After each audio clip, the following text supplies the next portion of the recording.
Le sujet de la conférence, c'est comme tel aimer d'un amour intelligent ou aimer d'un amour sans souffrance. Maintenant, ce qui arrive, c'est que lorsque les humains, lorsque l'homme, lorsque la femme va voir un médecin, un dentiste par exemple,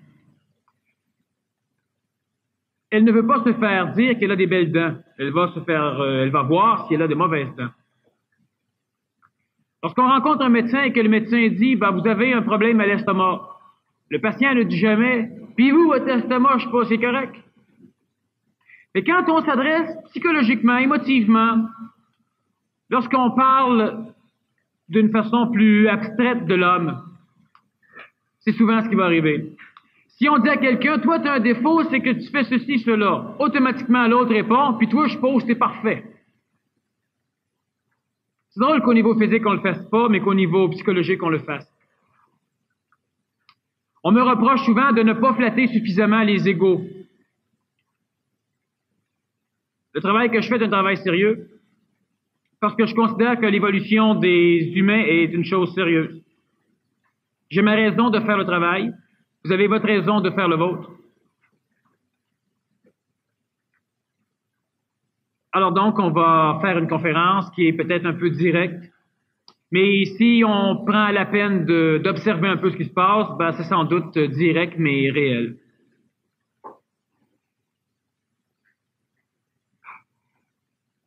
On parle donc d'amour. C'est un phénomène intéressant parce que chaque fois que je fais une conférence où je mets le mot amour et souffrance, les gens se déplacent. Même si ce n'est pas nécessairement un sujet intéressant à jaser. J'ai constaté que dans certaines régions de la province, si je mettais le mot réincarnation, les gens se déplaçaient. Si je mettais le mot évolution intelligente, les gens venaient pas. Si on met souffrance, ça se déplace. Si on met pas souffrance, ça se déplace moins.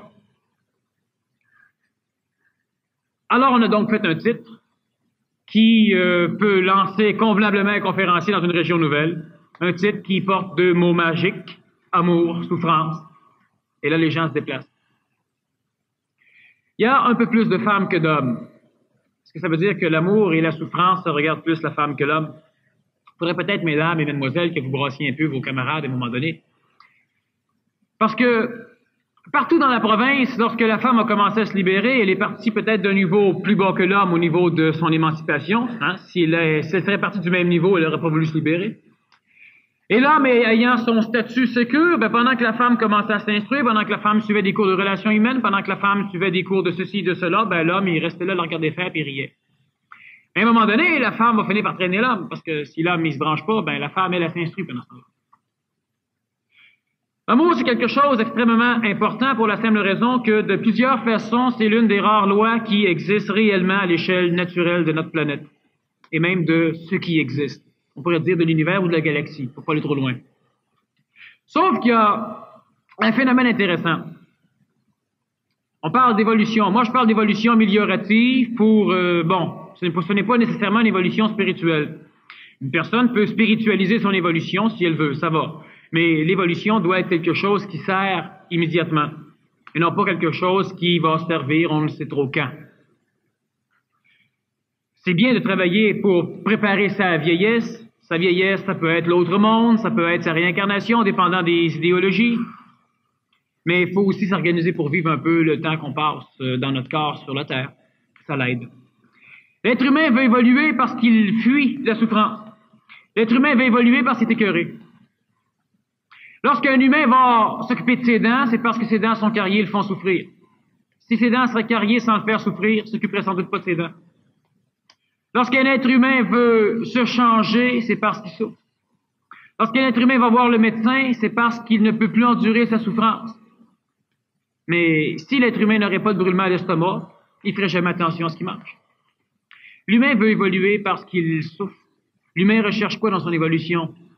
Un paradis, une paix totale, une paix intérieure, un monde de paix, un nirvana. Il recherche quelque chose où il n'y aura pas de souffrance.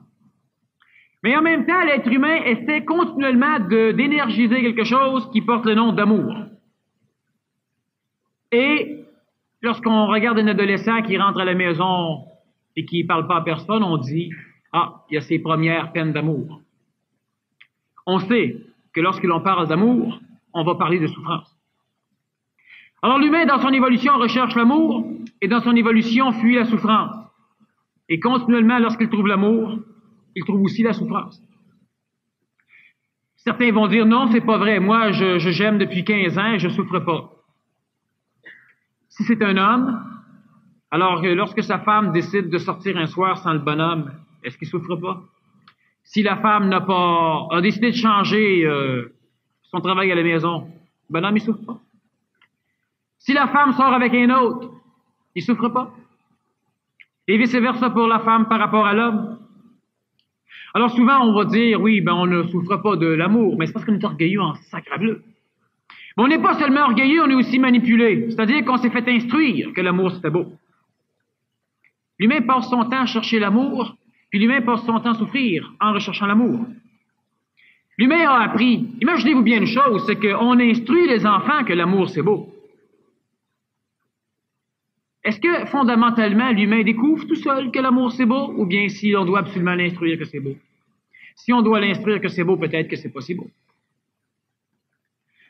Regardons simplement ce qui se passe. On a des guerres sur la planète Terre et on va dire c'est parce qu'il manque d'amour. De plus en plus, les gens ne veulent pas écouter parce qu'ils manquent d'amour. Les enfants se droguent, les enfants se walkmanisent, achètent des promeneurs, des walkmans, se pètent les oreilles, ils ne veulent plus rien savoir de l'humanité. De plus en plus on boit, de plus en plus on fait des choses pour se distraire, de plus en plus on s'ennuie, les vidéos fonctionnent à plein. On fume, on se distrait. Et on va dire c'est parce qu'il manque d'amour. Il manque pas d'amour. Il y a trop d'amour. Il y a trop d'amour comment? Bon, ça peut être un peu choquant. Il y a des individus qui passent leur vie, je sais, ici, vous n'avez pas de bouche de métro, mais vous avez peut-être un métro, un dépanneur. Il y a des individus, à un moment donné, il y a certaines régions qui vous attendent avec un grand sourire, un paquet de papier, là, puis ils vous disent qu'ils vous aiment. Je ne sais pas si vous connaissez ça ici, mais en tout cas, à un moment donné, ça va peut-être venir.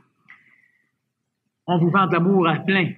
On vous aime. On vous connaît pas, mais on vous aime. Donnez-leur une claque dans le visage, allez voir comment ils vont vous aimer. Alors, il y a une très grosse farce au niveau de l'amour. Il y a une illusion majeure. Les parents qui aiment leurs enfants, je l'aime. À 17 ans, il veut s'en aller. On commence pas à souffrir de notre amour.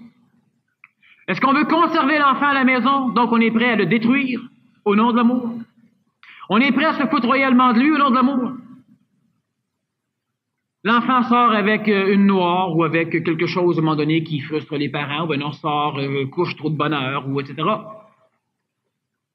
Puis au nom de l'amour, on va encore se mêler des choses qui peut-être ne nous regardent pas. Au nom de l'amour, on veut convertir les autres.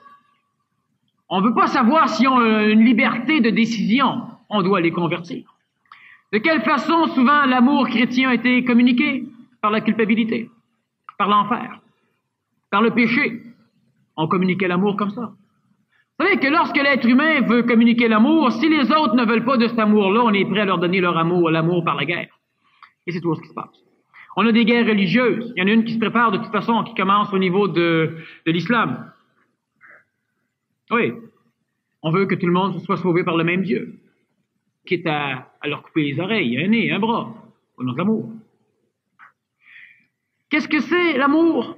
Vous aimez votre mari, vous aimez votre femme, vous êtes chez vous à un moment donné, il est 5h30, il devrait être rentré à 5h, qu'est-ce qui se passe? Vous êtes inquiet.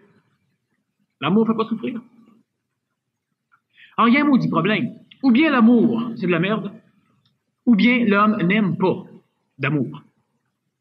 Je ne parle pas de phénomène spirituel. Tu sais, on peut vendre de l'amour. Aimez-vous les uns les autres, c'est une belle chose. Aimez-vous vous-même pour commencer, parce que sinon, vous ne serez pas capable d'aimer les autres. C'est une chose aussi. Mais comment faire pour s'aimer si on a appris à se culpabiliser? On ne peut pas arriver même à s'aimer. On est toujours un peu en train de se comparer à ce qu'on aurait dû faire, à ce qu'on devrait être, puis on se maquille pour se cacher la vérité. On s'habille différemment, on essaye de copier un acteur, on essaye de changer quelque chose. On se fait pousser une barbe, une moustache, ou on la coupe. On se teint les cheveux, etc. On s'aime pas génialement. Alors, on va parler de deux sortes d'amour. À un moment donné, j'étais dans une conférence dans un cégep, et puis j'ai juste dit un mot comme ça qui m'est sorti. c'est que celui qui aime, aime tout. Et celui qui n'aime pas tout. Ça veut dire que s'il y a un seul maringouin sur la planète que vous n'aimez pas, vous n'aimez pas. Il y a juste un individu dans toute la salle qui s'est levé et qui s'est mis à applaudir. Tout le monde l'a regardé en voulant dire, qu'est-ce qu'il fait là, le smart? Mais non, lui, il venait de percevoir une chose. Il se balançait les autres. Il s'en balançait pas dans le sens qu'ils n'aimaient pas. Ça veut dire que chaque fois que vous limitez quelqu'un, c'est une mauvaise forme d'expression de l'amour. Fait qu'à un moment donné, on aime son enfant.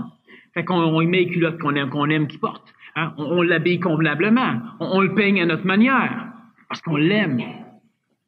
Mais lui, là-dedans, il fait quoi? On se fout royalement de lui, dans le fait qu'on l'aime. Je vais voir un film à soir, ma femme ne veut pas venir. Qu'est-ce que je fais? Viens donc! Elle veut pas. Alors, t'es plate, toi, pis c'est ci, pis c'est ça. Là, je la culpabilise, et je la manipule pour qu'elle vienne malgré elle. Puis on va dire, je l'aime. Il y a un phénomène intéressant. C'est que l'être humain, inconsciemment, sait bien des choses. Il y a une chose, entre autres, qui sait. Je suis bien attaché à toi.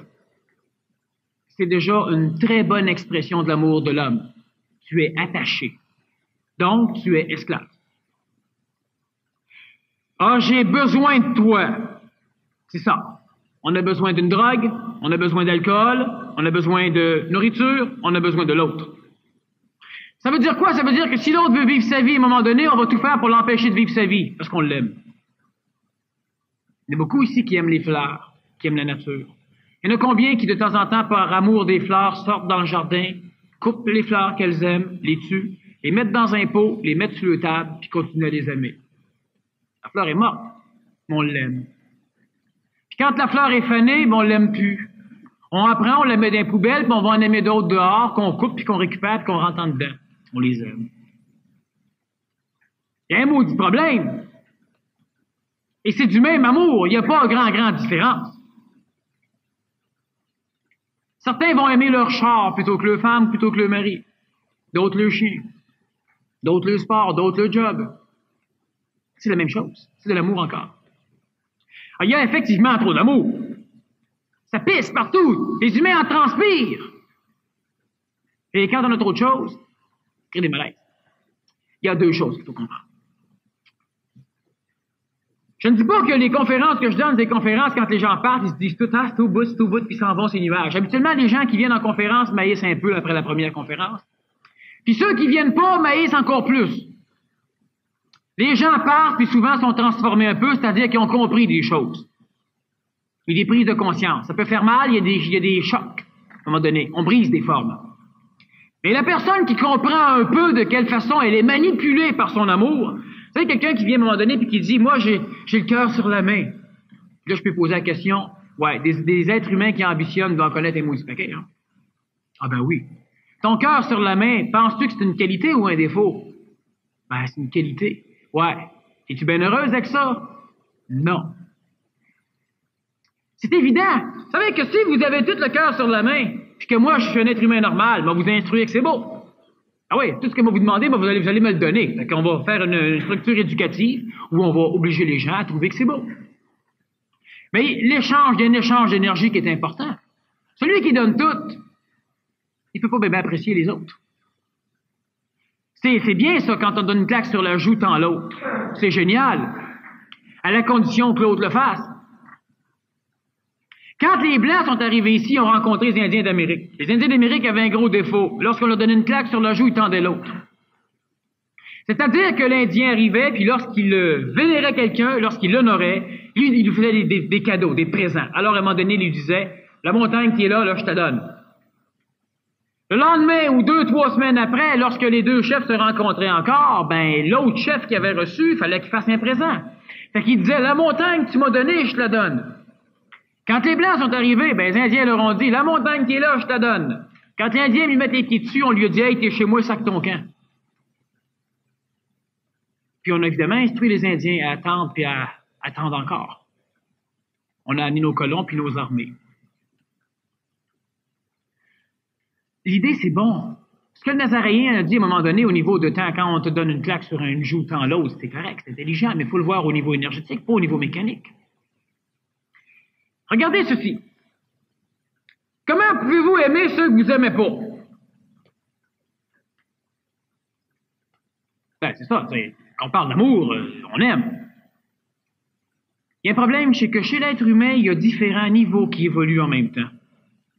Vous avez déjà été acheter un auto? Ceux qui n'ont pas acheté d'auto, ben, vous allez sans doute comprendre quand même l'analogie. On regarde l'auto et on dit, elle me plaît pas. On regarde une autre auto et on dit, ah, elle me plaît. Ah, ben là, je la veux. Ça, c'est un choix émotif. Il y a beaucoup de personnes qui achètent comme ça puis qui sont obligées de payer très cher ou de remettre. Celui qui fait un choix intelligent, un choix, disons, mental, il ne regarde pas l'esthétique tout de suite. Combien il fait de kilomètres au gallon? Combien ça coûte de remplacement des pièces? Le service après-vente, etc. Quand tout va dans ce qu'elle a besoin mentalement, là, elle va se dire, bon, maintenant, est-ce qu'elle me plaît? Il y a deux choses chez vous que vous devez commencer à faire vibrer pour discerner. Il y a une partie chez vous qui est mentale. Quand ça commence à apparaître chez l'humain, on appelle ça l'intellect. Mais l'intellect est très, très, très coloré par l'émotion, tandis que le mental est plus libre. C'est ça qui doit être fait, ben c'est ça qu'on fait. Et il y a une partie émotive chez l'homme, une partie émotive qui va dire, c'est ça qu'on doit faire, mais ça me tente pas, on va faire ça à la place. Et ça, on se fait souvent charrier par cette partie émotive-là. Est-ce que ça veut dire que l'émotion est un problème chez l'humain? Pas nécessairement. Chaque chose doit être à sa place. Quand l'être humain mange pour nourrir sa psychologie, il tue son corps. Si chaque chose est à sa place, ça va bien aller. Au niveau de l'amour, c'est le même phénomène. Il y a deux formes d'amour. Il y a un amour qui est intelligent, puis un amour qui est psychologique. L'être humain vit d'un amour psychologique. Un amour émotif. Il faut comprendre une chose. Observez. Je fais une conférence, la première fois qu'on se rencontre, on va se rencontrer sans doute une autre fois. Mais observez une chose. L'amour, ce n'est pas une émotion. Et lorsque l'être humain prend l'amour et la fait émotion, il la colore par sa psychologie. Je vais expliquer un petit peu. Mais l'amour, c'est pas une émotion. C'est autre chose. Qu'est-ce que c'est que l'émotion chez l'homme? Un humain va vibrer émotivement avec la nature. C'est une émotion. Un autre humain, la nature, ça dit rien. Il va vibrer émotivement avec un moteur d'avion, un moteur d'auto. Un autre va vibrer émotivement avec des corps de femmes ou des corps d'hommes. Mais c'est plus souvent l'homme qui vibre pour la femme, parce que l'homme est beaucoup plus... En tout cas, un jour, on viendra là-dessus. À un moment donné, certains vont vibrer avec des enfants.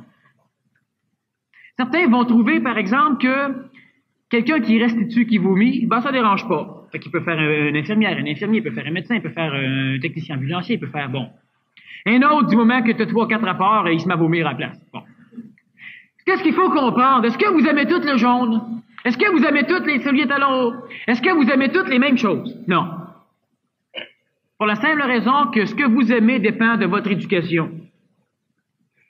Ce que vous aimez dépend de ce que vous avez fait quand vous étiez jeune. Celui qui est élevé dans une ferme va aimer les animaux. Sauf évidemment, si c'est une ferme où ce qu'on passe les animaux à l'abattoir, ben, peut-être que là. Celui qui est élevé dans un laboratoire, ben, évidemment, il va aimer un microscope. On aime selon notre éducation. Lorsqu'à un moment donné, vous avez mangé, vous étiez tout petit, puis ça coulait, puis on vous dit, yark, caca, alors, qu'est-ce que c'est, ça, alors? Ben, c'est évident que si à un moment donné, quelqu'un vomit, vous allez vomir. C'est caca. Il y a une grosse partie de l'éducation qui va déterminer ce que vous allez aimer. Vous allez apprendre à aimer les adultes ou à ne pas les aimer. Vous allez apprendre à aimer les enfants ou à ne pas les aimer. Vous allez apprendre à aimer un paquet de choses ou à ne pas l'aimer. Ça, c'est l'amour psychologique, c'est l'amour émotif. C'est-à-dire que vous vibrez par émotion. Je ne dis pas que ce n'est pas correct. J'explique des choses. Étant donné que vous y allez par vibration émotive, ben vous allez rencontrer un individu sur un coin de rue, vous allez dire, ou ben non, vous allez vibrer que vous le trouvez beau. Vous en rencontrez un autre, c'est plein. Vous allez voir quelqu'un, maudit, qui est bien habillé, ou qui est bien habillé. Vous allez en voir un autre, j'ai vu l'autre là-bas. Vous allez toujours être en train de placer un amour sélectif sur tout ce que vous rencontrez.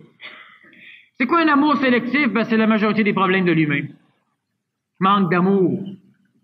Ah oui, le gars il sort et il dit « Je vous aime, aimez-moi ». Bon, j'ai besoin de 5 piastres, aimez-moi. Là, il passe son chapeau puis il fait tourner, aimez-moi.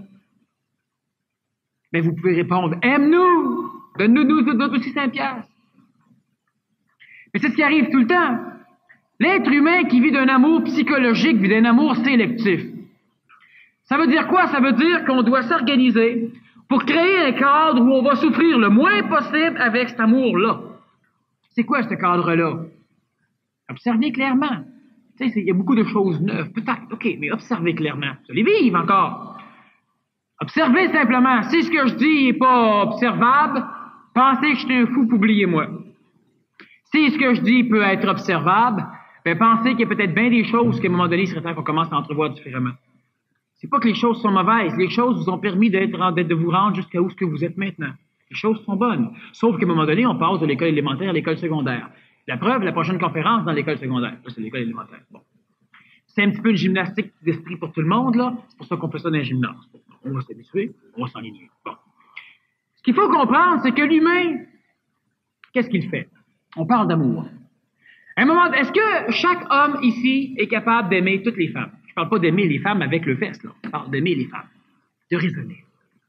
Est-ce que vous êtes capable d'aimer tous les enfants de la tuque?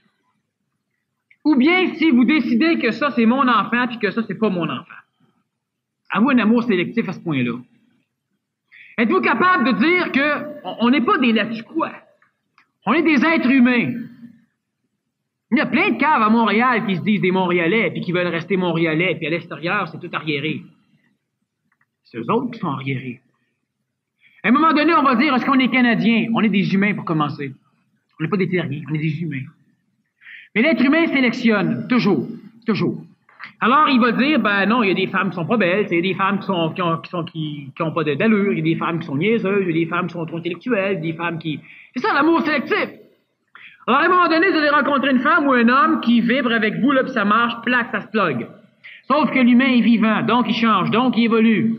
Et dans 10 ans de là, votre amour sélectif marche-t-il autant qu'avant? Il y aura peut-être un amour programmé qui va naître. Ou ce qu'on doit. Ben oui, mais je l'aime, c'est ma femme. Hey, vous, c'est une belle raison. Ah oui, je l'aime, c'est mon mari. Est-ce qu'on doit aimer quelqu'un parce qu'on est marié avec? Ben oui, ben c'est sûr que je l'aime, c'est mon enfant. Ça n'a rien à voir. Alors, l'humain fonctionne comment? Il fonctionne d'un amour hyper sélectif où son amour s'en va puis décide qu'un tel ça marche, l'autre ça marche pas, telle chose ça marche, telle autre ça marche pas, telle affaire ça marche, l'autre ça marche pas. Ceux qui vivent d'amour sélectif, moi j'appelle ça, pour l'utilité, disons, de la communication, c'est ce que moi je définis comme étant l'homme ancien. L'homme, dans le texte français, désigne autant la femme que l'enfant. Il y a celui qui est transitif, qui commence à découvrir à un moment donné que, tu sais, c'est drôle, mais ce que j'aimais pas, je commence à aimer plus ça. Tu sais, on dirait que, ouais, c'est l'amour, c'est les amours de l'homme transitif. Femme transitive. Puis il y a l'amour intelligent. Êtes-vous capable juste de poser une question? Est-ce que l'amour, ça l'aime? L'humain, il veut aimer, mais est-ce que l'amour, ça l'aime? L'amour, est-ce que ça l'aime, l'amour?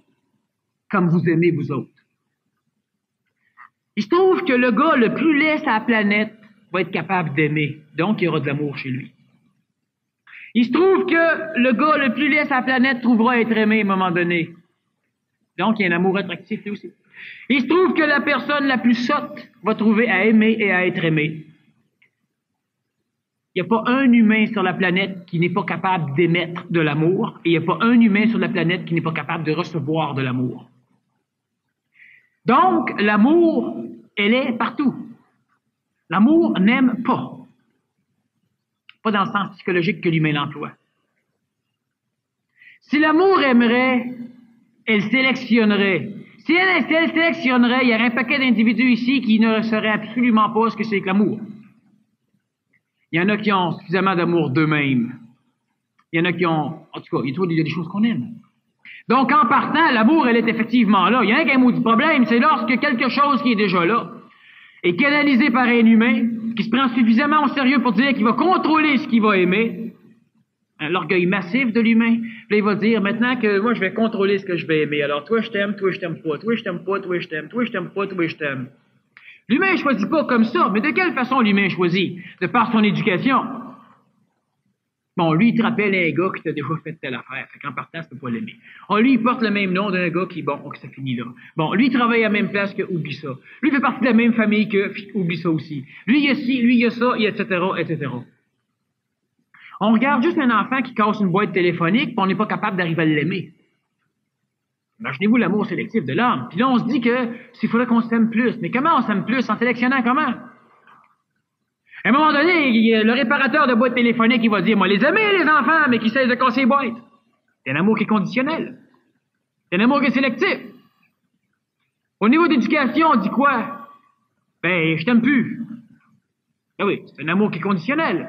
Moi, t'aimer à la condition que tu me donnes ce que je veux. C'est comme la fleur. Savez-vous qu'est-ce que vous aimez des fleurs? Des fleurs, des tracteurs, des chiens, n'importe quoi. L'humain est capable d'admirer la nature dehors, puis il aime ça. Puis il est capable aussi d'aimer ça autant à la télévision que sur une photo.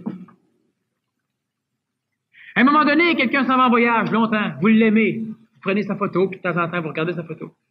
Ça marche. Savez-vous, c'est quoi l'amour qui est vécu par l'humain dans ces conditions-là? Je dis pas que c'est mauvais, faites attention. Ce n'est pas parce qu'on explique un processus que nécessairement c'est mauvais. Souvent, on est porté à penser ça. Mais qu'est-ce qu'on aime? Je prends ma fleur, je la mets là. La fleur, je la regarde, elle crée quelque chose chez moi. Hein? On appelle ça l'émotion. Et c'est ça qu'on appelle l'amour. Tant que la fleur est capable de susciter chez moi le phénomène, je dis j'aime la fleur. Mais en réalité, j'aime ce qu'elle fait chez moi. Pas la fleur. La preuve, je la coupe, je la mets là-dedans. Quand la fleur est fanée, elle ne suscite plus chez moi. Alors je la jette. Qu'est-ce qui arrive à un moment donné quand les personnes ont vécu suffisamment longtemps ensemble, puis qu'ils se regardent d'en face, puis qu'ils se disent « Oh, mais tu m'apportes plus rien! Moi, je t'aime plus comme avant! » Même si on se le dit pas, on le vibre souvent en maudit. Qu'est-ce qui se passe? Ben, il se passe simplement que l'athlète que la femme a rencontré quand elle était jeune, ben, elle aimait ça voir le gars athlète. Mais elle aimait ça le voir à la maison aussi pour en bénéficier de son athlète. Mais le gars à la maison, il est plus athlète au bout de 5 ans. Et vu qu'il est plus athlète, ben, elle ne reconnaît plus son gars. Par amour, elle l'a détruit. Elle l'aime plus, parce que le gars ne stimule plus chez elle autant le même phénomène. Alors, on va essayer de pallier ça par la relation sexuelle. Hein? L'amour sexuel, assez qu'on va dire faire l'amour. Ça, c'est coucher dans les lits. Ben, là, il faut ça sur des tables ou des bureaux, là, parce que faire l'amour. On se gourre complètement, c'est pas ça pour tout.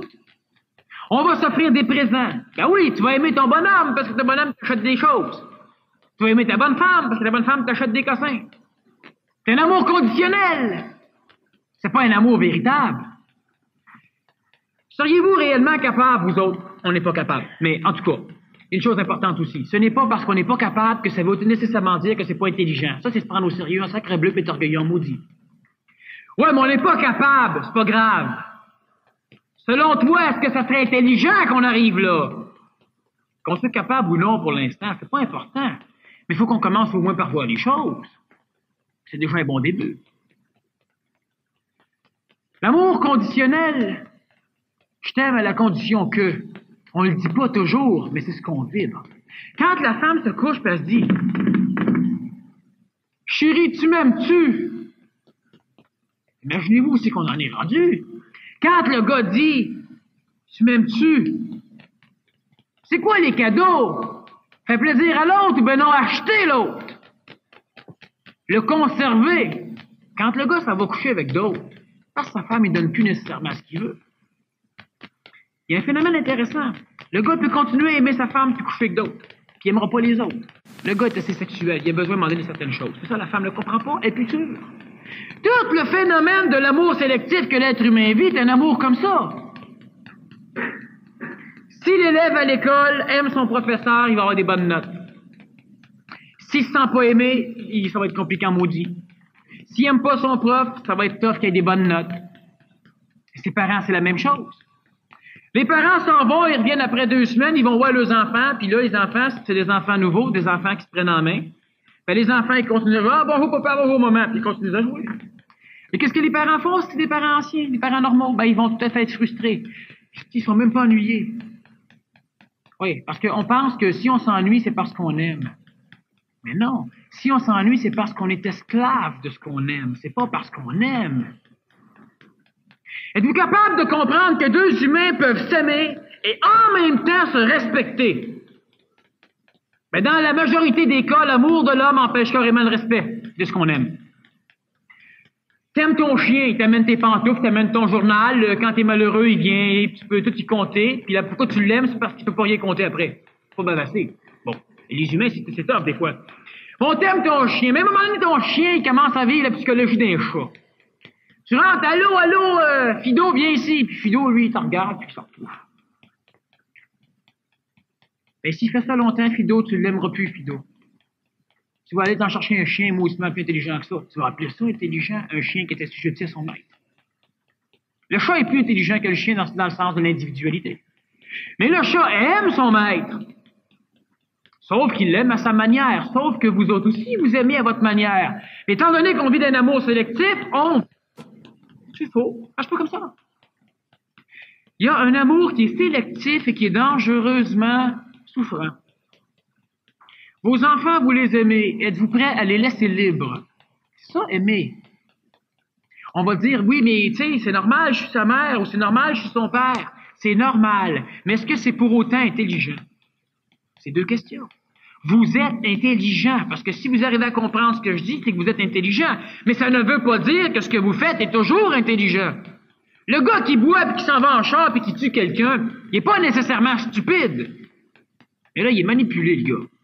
Tu sais, si tu lui demandes, selon toi, est-ce que c'est intelligent de prendre de la boisson, prendre ton char pour aller tuer quelqu'un, il va te dire non. Et le gars n'est pas fou. Sauf qu'à un moment donné, il peut faire des choses comme ça. L'amour qu'on a, est-ce qu'elle permet à n'importe quoi de s'approcher de nous et de s'en aller sans qu'on souffre? Non. Alors, à un moment donné, l'humain va commencer à avoir peur d'aimer. Le gars ou la fille qui a aimé 4-5 fois et que ça n'a pas marché, ben avant qu'il s'en refasse pogner, c'est dans ses mots à lui, par ça, il a peur d'aimer. Parce que l'amour qu'il aime est un amour qui amène de la souffrance, c'est un amour qui attache. Vous savez, attachez 2 oiseaux ensemble, ben même si les 2 oiseaux ont 4 ailes, ne pourront jamais voler. Ils sont attachés. Laissez-les voler libres, ils pourront se poser souvent sur la même branche. Ils pourront se jouer d'un plume souvent. Mais quand il y en a un qui veut décoller, il n'est pas obligé d'entraîner l'autre avec lui. Ça devient intelligent comme amour. Mais à un moment donné, vous vivez en couple, vous vivez à 2. Il y en a un, ça lui tente d'aller chez machin chouette. Il faut que l'autre suive. Puis si l'autre, il veut pas, ben on a des problèmes de relation de couple. On n'est pas capable de dire, bon, ben moi, je m'en vais à telle place. Tu veux-tu venir? Non, oui, moi, lire. T'es sûr? Oui, oui, je vais lire. OK, bang, tu t'en vas. On va dire, ouais, mais c'est pas de l'amour, ça me pue. Oh, un instant. Ils divorceront pas de sitôt aux autres. Puis quand le bonhomme ou la bonne femme va rentrer à la maison, elle n'appréhendera pas de rentrer chez lui ou chez elle. Elle va être contente parce qu'elle sait qu'elle rentre dans un cadre libre. Parce que 2 humains s'aiment, ils pensent qu'automatiquement, il faut qu'ils se tuent. On crée une fusion, on doit créer un humain. Toi, t'es plus toi, moi, je suis plus moi, puis toi 2, on est quelque chose d'autre. C'est pas comme ça que l'humain doit fonctionner au niveau de l'amour. L'amour intelligent, c'est extrêmement compliqué à arriver à cellulariser, à vivre, à exprimer. Ça n'empêche pas que ça reste intelligent. C'est comme de dire que changer un pneu après un auto quand le pneu est crevé, c'est intelligent. Mais une personne peut dire, oui, mais je suis pas capable, je suis pas assez fort pour cliquer le char, je suis pas assez fort pour défaire les noix. Peut-être, mais n'empêche que ça reste intelligent pareil d'être capable de changer une roue de secours. De mettre une roue de secours après un pneu qui est crevé. Oui, mais je peux pas. Je comprends que tu puisses pas. On va prendre le temps de te donner des muscles, on va prendre... Puis si tu peux pas faire tout, c'est correct. On va te fournir pour te champer en cas que tu aurais une crevaison, on va te donner une radio, on va faire, tu sais, bon, s'arranger. Mais même si tu peux pas, es-tu capable d'admettre que c'est intelligent de pouvoir? Ben oui. Mais souvent, il y a énormément d'êtres humains qui me disent, oh ben, ça n'a pas d'allure. Moi, je vis pas ça pour tout. Ça change rien que ça a de l'allure. On aime, on souffre. On est attaché. C'est sûr que ceux qui commencent à aimer et qui ne souffrent pas, ça va bien. Mais à un moment donné, la personne qu'on aime, peut-être qu'elle meurt un jour. Puis qu'est-ce qui se passe? On souffre pas? Ben oui, on souffre. Pourquoi on souffre? On souffre pourquoi? Parce qu'on l'aimait. On l'aimait psychologiquement. On l'aimait d'une façon sélective. On l'aimait quand même. La fleur, je l'aime parce que ce qu'elle stimule chez moi, c'est ça que j'aime. Je l'aime donc pour moi, pas pour elle. Si je l'aime pour elle, je la laisse pousser. Si elle meurt, c'est son chemin, ça ne me fait pas souffrir. Puis si elle vit, ça ne me fait pas souffrir non plus. Je l'aime pour elle. À un moment donné, il y a quelqu'un que j'aime qui meurt. Là, je me pète la tête sur les murs, je me roule dans les draps, je braille, je crie. Et puis, je vais au salon mortuaire et puis je pleure. Imaginez-vous que si vous auriez de l'air devant vos familles à côté du défunt ou de la défunte et vous pleurez pas. Qu'est-ce que les gens vont dire? Wow, il est bien sans cœur, elle est bien sans cœur. Elle l'aimait pas, il l'aimait pas. Pourquoi? C'est nécessaire de pleurer pour aimer? Non, on pleure quand on souffre, pas quand on aime. Qu'est-ce qu'on aimait de l'individu? Qu'est-ce qu'on entend souvent? Qu'est-ce qu'il va faire sans lui? On n'aimait pas pour l'autre, on aimait pour soi. Il était si bon pour nous autres. On n'aimait pas pour l'autre, on aimait pour soi. Il nous rendait de bonne humeur, il nous motivait. On n'aimait pas pour l'autre, on aimait pour soi. C'est normal, il ne faut pas se sentir coupable de découvrir ça, c'est comme ça que ça marche. Mais c'est bon à un moment donné de le savoir, parce que si on va arriver à cesser de souffrir tout en n'ayant pas peur d'aimer, il faut qu'on comprenne les choses, la mécanique des choses. L'amour, c'est pas souffrant, mais l'être humain l'exprime tellement à tout croche que ça lui fait toujours mal d'aimer. Alors, on va exposer le défunt pour pouvoir venir regarder la photo un peu plus longtemps. Mais le défunt n'a pas besoin. On va dire si on y rend un dernier hommage. Quel hommage qu'on rend? Leur cortège funéraire est noir. Lui, il s'en balance. Qui est en deuil? Ceux qui sont dehors, vivants. Pas lui. C'est qui vient? On vient de perdre un être cher. C'est ça, le problème. C'est un mot du problème, parce qu'à un moment donné, on va perdre toujours du monde. Parce qu'ils partent, parce que nos enfants partent, parce qu'ils meurent, parce qu'ils déménagent. On perd aussi son chien, son perroquet, sa perruche. La vie, ça bouge, c'est vivant. Ça change. Si on aime sélectivement, on prend une chose puis on veut la posséder. On la conserve chez soi. Quand la chose s'en va, on est obligé de la laisser aller. Et on souffre en vache. On va dire oui, mais ça veut dire que... Bon, moi je parle de l'homme nouveau. Un être intelligent. L'homme nouveau est un être intelligent en ce sens qu'il aime d'une façon intelligente, d'une façon qui n'est pas sélective. On dit, ouais, c'est beau en sacre-bleu, ça, là, mais... Non. Là, j'explique un phénomène pour qu'on puisse voir l'intelligence de quelque chose. C'est si vous savez d'où vous partez, puis vous avez une idée intelligente de ce que ça peut donner à un moment donné, ben ça fait un petit chemin à parcourir. Est-ce qu'on va le parcourir ou non, ça n'a aucune importance. Mais il faut commencer juste par grandir un peu sa conscience.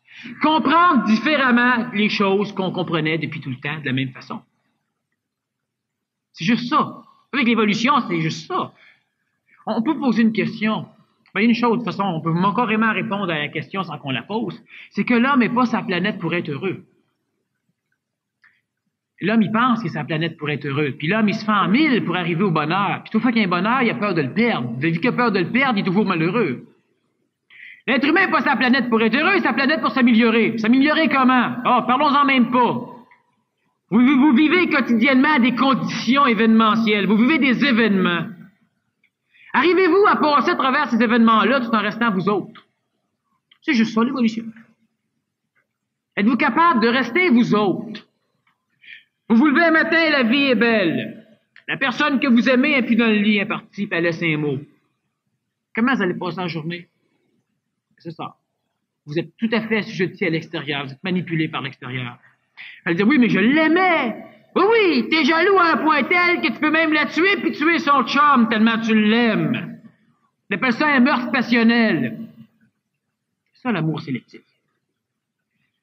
L'homme nouveau passe à une autre étape d'amour. On va en parler un petit peu parce qu'en fin de compte, c'est la finalité. Sauf qu'est-ce qu'on doit se prendre de derrière pour aller rejoindre le concept que je vais vous amener? Absolument pas. Observez juste ce qui se passe. Puis plus vous allez observer de quelle façon vous êtes manipulé par votre choix de ce que vous aimez, de ce que vous n'aimez pas, de quelle façon vous vous attachez à ce que vous aimez, bien plus ça va devenir simple d'aimer. Le truc est bien simple. L'évolution, c'est facile. C'est pas souffrant. Sauf quand on s'attache à pas pouvoir changer. L'amour intelligent permet à n'importe quoi d'approcher ou de s'en aller. Ça laisse les choses libres.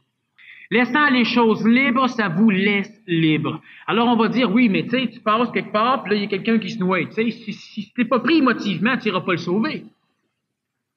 Ça, c'est pour l'homme ancien, ça. L'homme ancien a besoin d'être manipulé par les tripes, sinon il le regarde puis il fait rien, parce qu'il n'est pas intelligent. Mais il y a suffisamment d'humains ici qui sont suffisamment intelligents pour se dire, voyons, c'est con de laisser un gars mourir. T'as pas besoin d'être pogné par tes tripes. Quand on fait des campagnes pour le tiers-monde, qu'est-ce qu'on présente? Un enfant à poil à moitié maigre, c'est tout maigre, en os. Parce que si on présente carrément le pays, une photo du pays, ou un texte expliquant le problème, il n'y a personne qui donne. Puis on parle d'amour. Mais non, on doit vous culpabiliser pour que vous aimiez. On doit vous faire souffrir pour que vous aimiez. On a la conscience tranquille. Quand on a la fibrose kystique, ben pour que les gens donnent, qu'est-ce qu'on prend? On prend un enfant qui est hyper atteint, là, puis on vous le présente quand un médecin est en train de le battre là, pour y libérer les poumons. Sinon, ben l'humain, il aime pas. Marche pas. Vous savez ce que c'est que l'intelligence? Il n'y a pas encore beaucoup sur la planète. Il y a beaucoup d'intellectuance. On se réfère à nos mémoires. Parce qu'on n'a pas appris ça, ben on change rien. Il faut réinventer la vie. Vous devez tout réinventer votre vie. Pas vous fier aux traditions parce qu'il est enseigné. C'est pas nécessairement mauvais, mais demandez-vous si ça a de l'allure. Faites-le pas parce que ça a toujours été comme ça. Parce que tout le monde le fait. Ça, c'est être relié à une conscience hyper collective. L'amour intelligent est extrêmement facile à exprimer. À l'instant même, il est toujours exprimé. À l'instant où l'être humain cesse d'aimer sélectivement, mais il lui reste qu'une chose, il aime intelligemment. Ça veut dire qu'il ne peut pas souffrir de l'amour. Ça veut dire qu'il est capable de fonctionner avec n'importe qui et avec n'importe quoi. On va dire, oui, mais ça, c'est utopique. C'est essayer de broyer sur ce que vous ne pouvez pas faire. C'est comme de dire, à un moment donné, il faudrait dépolluer l'atmosphère. C'est utopique, ça, pense qu'on va faire ça du jour au lendemain. Calac, oubliez ça, dépolluons pas l'atmosphère, laissons-la comme elle est. Même ça n'a pas de sens. Le gars qui est malade, on devrait dire, il faudrait que tu te mettes en santé. Le gars va dire, ouais, c'est facile à dire. Correct, reste malade. C'est pas comme ça qu'on doit marcher. Vous voulez aimer? Il y a un maudit problème, il y en a qui sont pognés en sacré bleu parce qu'ils aiment l'amour, en plus. Il y en a qui aiment l'amour, qui recherchent les embrassades, qui recherchent les touchages, qui recherchent les têtages d'énergie. Il y en a qui aiment l'amour, qui vont mettre leur vie à transmettre l'amour, qui se missionnent à émettre de l'amour. À un moment donné, l'approcher de quelqu'un là qui vit bien, puis quelqu'un qui est plein d'amour, qui vient vous voir, là, et le trouver connant en tabarnouche, je vais l'appeler bonbon. Puis si vous dites à cette personne-là qui est pleine d'amour, de sacrer son camp, c'est drôle, mais à part frustré. Qu'est-ce que beaucoup de théologiens disent? Ben Dieu t'aime quand même. L'amour conditionnel, quand même. Une vraie farce. On ne doit pas se culpabiliser si on découvre qu'effectivement on aime pour soi. L'homme aime d'un amour égoïste et c'est tout à fait normal. Il est constitué comme ça. Maintenant, ça, c'est une chose qui fait partie d'un plan, disons, d'une étape de l'évolution des humanités. Puis à un moment donné, l'être humain, parce qu'il devient intelligent, découvre qu'il fait peut-être con certaines choses. Mais quand on découvre qu'une chose est conne, on va pas demander à l'autre s'il trouve ça con avec, parce que l'autre, s'il dit non, il te récupère dans la conscience collective. Si vous trouvez quelque chose con, ben trouvez le con. Puis si tout le monde trouve ça bien brillant, trouvez le con, la chose. Quand vous trouverez ça intelligent, trouvez ça intelligent. Si personne trouve ça intelligent, trouvez ça intelligent pareil. Lorsque je m'adresse normalement à des salles pour la première fois, c'est évident qu'il y a des choses qu'on ne comprend pas tout de suite, du premier coup. Normal. Mais souvent, l'humain se dit, hey, c'est beau, si tout le monde là, décide là, de s'en aller, là, puis, un instant. Moi, je parle du contexte de l'homme actuel. J'explique un processus mécanique que la psychologie commence à découvrir. Et puis après ça, on explique une finalité intelligente qui permettrait au moins aux humains de pouvoir trouver une manière de s'enligner quelque part. C'est comme si je vous dis, on aime pour soi, mais observez tout ce que vous aimez. Une personne va dire, non, moi je fais du bénévolat. C'est pas de l'amour égoïste. Tu sais, je me donne aux autres. T'aimes-tu ça, faire du bénévolat, ou si t'aimes ça? Ben, j'aime ça. Ça te rapporte-tu? Ah, énormément. C'est pour ça que tu le fais, pas parce que t'aimes. Parce que ça te rapporte. Parce que la journée que ça te rapporte plus, t'en fais plus. On s'occupe d'une équipe de hockey, d'une équipe de baseball. Ben oui, mais ça nous rapporte émotivement. Quand ça nous rapporte plus, on s'en occupe plus. On aime pour soi. C'est convenable, c'est correct. Sauf que c'est ce qui engendre le phénomène de la souffrance. Étant donné que je veux aimer la fleur pour ce qu'elle stimule chez moi, c'est ce stimuli-là que j'ai besoin. Premièrement, il me rassure. Deuxièmement, il m'énergise, c'est-à-dire qu'il me nourrit, je me sens bien. Quand la chose qui entraîne le stimuli s'éloigne, je perds ce stimuli-là, je me sens déprimé, j'ai peur, je me sens insécure, et on dit, je me sens mal ou pas aimé. Savez ce que c'est qu'être mal aimé? C'est quand l'autre ne vous aime pas comme vous voulez qu'il vous aime. C'est ça être mal aimé, mais l'autre, il vous aime pareil. Et lorsque la chose disparaît complètement, pourquoi l'être humain est jaloux? On va dire, oui, mais c'est humain d'être jaloux. C'est évident que c'est humain d'être jaloux. C'est humain de faire la guerre, c'est humain de violer, c'est humain de voler, c'est humain de tuer. Mais c'est pas intelligent parce que c'est humain, c'est d'être orgueilleux en sacrableu de dire que parce que c'est humain, c'est parfait. L'humain change. Mesdames, il y a eu une époque où les mâles ramassaient la bonne femme par les cheveux puis la traînaient pour aller coucher avec. C'était humain. Trouvez-vous ça intelligent? Ben, c'était humain pareil. Sauf qu'on trouve pas ça intelligent. Même les hommes trouvent plus ça intelligent. Mais c'était humain. Oui, je sais que c'est humain, mais ça n'empêche pas que les choses doivent changer à un moment donné. C'est beau d'être humain, mais à un moment donné, on peut peut-être améliorer la condition de l'homme. Il y a encore des pays sur la planète que c'est réellement une vraie farce, mais c'est humain, c'est des humains, c'est très humain. Très, très humain. C'est humain de fumer, mais l'être humain vient pas au monde une cigarette dans la bouche. Il vient au monde pas de cigarette. C'est humain d'apprendre à fumer, c'est humain d'apprendre à avoir peur, c'est humain de s'entretuer, c'est humain de tout ça, c'est humain. C'est humain d'aimer et de s'attacher à ce qu'on aime. Et ça entraîne la souffrance. Si on aime intelligemment, ça veut dire qu'on doit obligatoirement respecter. Qu'est-ce que c'est qu'aimer intelligemment? C'est comprendre l'extérieur. Je comprends l'extérieur, donc j'aime. Ça veut dire que je parle comme ça, puis que je dis que j'aime l'homme, pour qu'il sache que je l'aime. C'est ça que ça veut dire. Ça veut dire qu'à un moment donné, tu vois quelqu'un qui cause de quoi, tu comprends. On comprend pas tout de suite, mais quand on commence à s'observer, on finit par comprendre ce qui se passe à l'extérieur. On comprend les autres. J'ai besoin de m'en aller, je prends un break de 2 mois, je vois la face. Mais si on comprend l'autre, vas-y. Là, on aime. On souffre pas d'aimer. Le gars veut revenir, la fille veut revenir, elle repart, elle revient, elle repart, elle joue au piston. Mais si on comprend, on n'en souffre jamais. À un moment donné, on peut dire, bon, ben là, le piston, c'est suffisant, là, tu sais, faut que tu te branches. Moi, je me branche ailleurs. De quelle façon la personne va dire? Oui, mais tu me fais souffrir! Non. Elle se fait souffrir. Savez-vous combien de fois dans votre vie vous avez fait souffrir quelqu'un? Jamais. C'est l'autre qui se fait souffrir. C'est l'autre qui s'organise pour souffrir. Oui, mais il y a plein de trafic, il y avait un accident, c'est pour ça que j'étais en retard. Oui, mais tu sais comment je suis inquiète quand t'es en retard? Ben, tabarnouche, c'est de ma faute, mais branche-toi puis occupe-toi de toi-même. Là, quand la personne s'en vient, là, il y a un accident, il y a du trafic, qu'est-ce qu'elle commence à faire? Ben, elle commence à vivre son stress. Parce qu'elle sait que l'autre va lui donner de la marde, parce que l'autre l'aime. Ah oui! Tu sais, il faut arriver à voir le maudit problème. T'es en retard? Oui, il y avait un accident. Ah, puis il n'y avait rien de grave. Non, c'était bien correct. Bon, OK, parfait. Tabarnouche, t'as hâte de rentrer chez vous. T'as hâte de vivre avec ces gens-là. Tu t'en vas chez tes amis. Là, il est 8 heures, t'es fatigué. Bon, ben là, les amis, c'est fini le party, moi je m'en vais, vous pouvez continuer.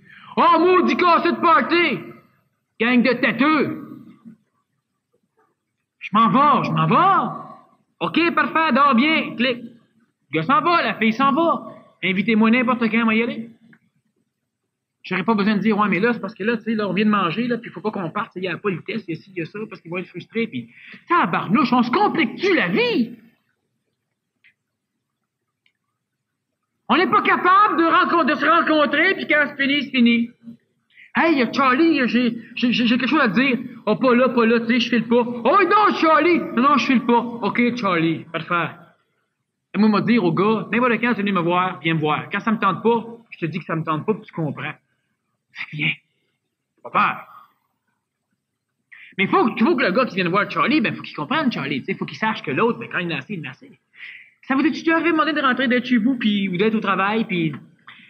Allô, qu'est-ce que t'as fait en fin de semaine? Ah, ça me tente pas de parler, là, tu sais. Pourquoi ça te tente pas de parler? Hey, si ouais, ça me tente pas de parler, je sais pas pour commencer à te parler, pour t'expliquer pourquoi ça me tente pas de parler. Ça me tente pas, je suis fatigué, là. Qu'est-ce que t'as? Qu'est-ce qui t'est arrivé? Ça me tente pas, tu sais, dans 1 heure. Mais voyons donc! Ah non, foutez-moi à paix! On se fait têter, parce que l'autre nous aime. Mais observez simplement comment que la vie, on va dire, oui, mais c'est utopique. C'est pas utopique, sacrebleu, si vous le comprenez, vous pouvez le vivre. C'est pour ça que ceux qui viennent pas de mes conférences, puis qui connaissent des gens qui viennent de mes conférences, maïs. Parce que souvent, il y en a qui commencent à vivre ça. L'autre, il veut têter, là, puis l'autre, là, il vient de comprendre, là, puis il dit, non, demain, tu reviendras. Hey, hein, ces petites conférences, là, depuis qu'elle va là, elle est folle. C'est pas folle, elle est mieux. C'est pas folle. C'est très facile à comprendre. C'est facile, c'est pas philosophique. C'est rien de ça. Je dis pas que vous allez réussir à l'appliquer tout le temps, parce qu'il y a bien des fois que vous allez vous faire avoir. C'est pas grave. Comprenez-en l'intelligence. De temps en temps, là, faites juste observer. Vous aimez, vous souffrez, vous êtes pogné. En partant, ce que vous aimez, c'est pas ce que j'appelle de l'amour. C'est normal chez l'humain. On peut passer par-dessus ça. On peut améliorer ces conditions-là. Mais c'est normal. Alors, on se sent pas coupable. On est de même, on est de même. Sauf qu'à un moment donné, on est de même, mais il faudra qu'on change quelque chose. Tu sais, tu vois plus clair, t'es myope, tu vois plus rien. C'est beau de dire, je suis de même, mais à un moment donné, tu te fais poser des lunettes ou des verres de contact. C'est beau d'être de même, mais on peut améliorer les choses. On fonctionne par intelligence. Vous savez que l'être humain, c'est pas de la merde, c'est pas médiocre, c'est intelligent. Sauf que l'être humain vit d'une conscience collective qui l'oblige continuellement à être manipulé. Je peux pas y aller de même, qu'est-ce que les gens vont dire? Et ça, être manipulé, vous n'êtes pas vous-même. Bon, continuellement, on est manipulé.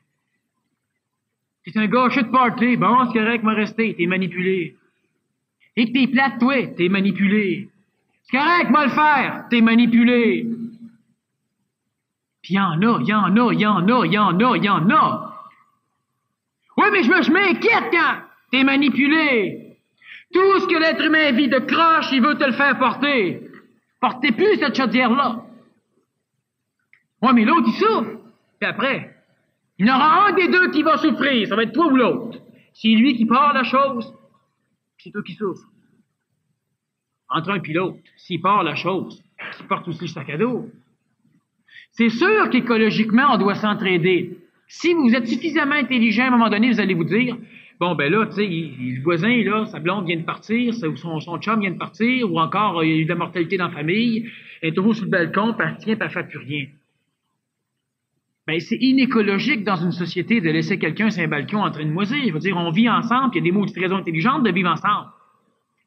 Fait qu'on peut se déplacer pour aller voir l'autre. Puis l'autre, mais bon, c'est là un peu, c'est intelligent. Puis quand vous êtes fatigué, vous le laissez là, vous en allez.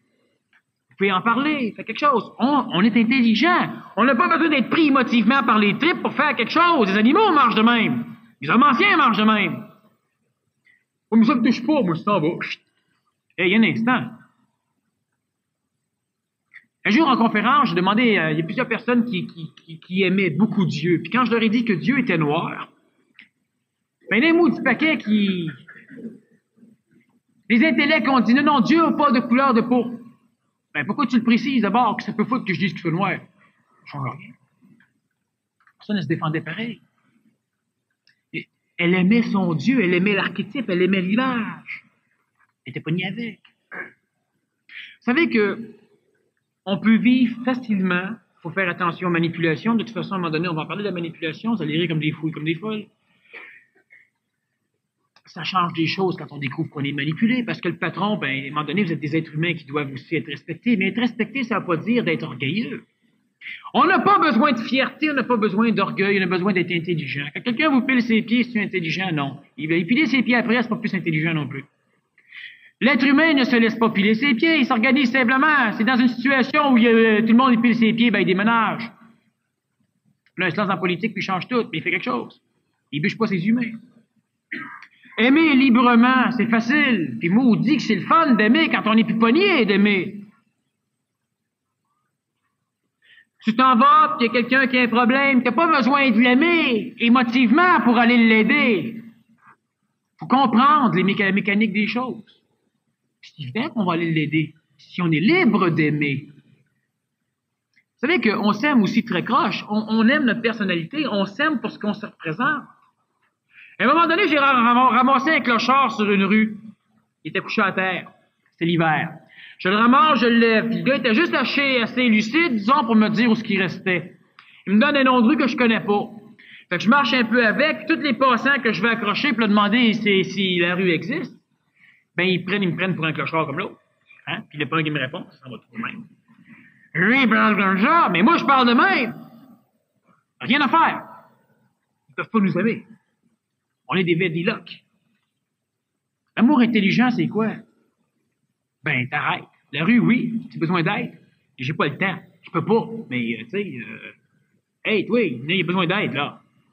C'est ça, être intelligent. On aime comme ça. La société est mauditement plus belle à vivre. Il y en a qui vont dire, ouais, mais tout le monde ne changera pas du jour au lendemain. L'évolution, ça se fait individuellement. On n'attend pas que tout le monde soit mieux pour être mieux. Vu que tout le monde attend, on reste comme on est. J'ai amené le gars jusque chez lui, puis le gars qui l'habitait était pas un clochard. Le gars, il dit, ça se peut pas. Je dis quoi? Ben, que quelqu'un, qu'une personne le ramasse puis l'amène. Toi, la police qui l'amène. Ben, je dis, ça se peut pas. Il rentre là, puis il réchauffe là, puis il m'en va, c'est tout. Tu veux-tu une bière? Non, j'ai pas de bière. Il y a beaucoup d'individus, imaginez-vous, que quand on les aide, qui veulent nous récompenser. Ça n'a pas de sens. J'ai ramassé une dame qui s'était fait renverser par un bicycle. Je l'amène dans mon char jusqu'à l'hôpital, rendu là, elle fouille dans sa sacoche, m'a donné 5 piastres. Tabarnouche. Le danger, quand on agit comme ça, m'a prendre de 5 piastres. La prochaine fois, m'aura besoin encore de 5 piastres. Sinon, on m'a trouvé qu'il y en a qui sont trop de cul en tabarnouche. Ben, j'ai dit, non, tabarnouche. La prochaine fois, vous verrez quelqu'un qui est sur le cul, ramassez-le donc, gardez donc votre 5 piastres en place. Vous savez, on a peur quand on change les choses. Quand on commence à faire une transition, une conscientisation de certains phénomènes, on a peur. Parce qu'on se dit, ouais, mais, tu sais, si tout le monde marcherait de même. Vous en pas, tout le monde marche pas de même. Puis on devient intelligent à un moment donné, puis quand on est suffisamment intelligent, il est plus grand. Comment faire pour vivre notre évolution vers l'homme nouveau si on est entouré d'hommes anciens qui nous briment? Bon, c'est intéressant, ça. Ça, c'est le phénomène de... Bon, tout à l'heure, je vous expliquais qu'il faut être un petit peu direct de temps en temps, et lors de la période de questions, c'est souvent la période où, justement, on fonce. Comment faire pour vivre notre évolution vers l'homme nouveau si on est entouré d'hommes anciens qui nous briment? Ça, c'est typique de la personne ancienne. C'est une partie chez elle qui est ancienne qui pose la question, parce qu'en fin de compte, si les autres nous briment, c'est que si on n'avance pas, c'est la faute des autres. Plus il y aura d'hommes anciens qui vont vous entourer, plus ça va être merveilleux pour vous de pouvoir fonctionner. Parce que l'homme nouveau n'est pas heureux dans une société nouvelle. L'homme nouveau est heureux dans son corps, dans l'instant présent. Alors qu'on soit entouré d'hommes anciens, de femmes anciennes, d'enfants anciens ou de n'importe quoi ancien, ça n'a rien foutrement rien à voir avec le fait de ce qu'on devrait être nous autres. Tous les mouvements spiritualistes essaient de se grouper en communautés, des communes, des trucs dans le genre, des regroupements, des sectes. Parce que si on est tous pareils, on vit heureux ensemble. Puis le reste de la planète, lui, il est là pareil. Alors, comment faire pour vivre notre évolution vers l'homme nouveau? Ben justement, c'est quand il y a des problèmes qu'on doit observer, comment ça se fait que ces problèmes-là viennent nous manipuler, nous nuire. S'ils nous briment comment? Ben, l'être nouveau a suffisamment d'intelligence et il apprend de cette façon par le travail avec l'être ancien. Faut pas s'attendre à ce que parce qu'on amène l'homme nouveau à un moment donné, toute la société change. L'évolution est individuelle. L'homme ancien, c'est l'homme sociétaire. C'est celui qui est normal. Celui qui est transitif, donc celui qui chemine, c'est le marginal. Il faut comprendre une chose, c'est qu'il n'y a que les marginaux qui changent les sociétés. Ceux qui suivent ce qui est établi, ils ne changent rien. Suivent. L'homme ancien, la société de l'homme ancien, c'est un cercle. Chacun suit l'autre parce qu'il se dit que si l'autre va là, c'est que l'autre doit savoir où il va. Puis l'autre, ben, il suit l'autre, puis il dit la même chose, puis l'autre, il suit l'autre, puis en fin de compte, ben, le premier suit celui qui est le dernier. Fait que tout le monde se suit pensant que les autres savent où ils vont. Puis en fin de compte, ben, on tourne en rond. Une chance qu'il y a du vent de temps en temps pour nous pousser. C'est ce qu'on appelle l'évolution sociale. Une évolution tranquille, une évolution lente, où de temps en temps un marginal apparaît, un anormal, un fou. Hein? Il est traité comme ça par ceux qui sont cristallisés, ceux qui veulent pas trop changer. Une personne qui, à un moment donné, commence à crier, personne qui amène des choses neuves. C'est les marginaux qui changent le monde, pas les normaux. Ce qu'il faut comprendre, c'est que l'évolution vers l'homme nouveau, l'évolution, qu'est-ce que c'est que l'homme nouveau? L'homme nouveau, c'est simplement un être humain qui est libéré de la tradition. C'est un être humain qui est libéré du passé, un être humain qui est libéré de sa mémoire, un être humain qui est libéré de sa culpabilité. Certains diront de son karma. Un être humain qui pense comme l'humanité n'a jamais pensé, pas parce qu'il est orgueilleux qu'il veut faire différent. Ça marche de même chez lui. C'est un être humain qui comprend les choses et qui accepte les choses telles qu'elles sont.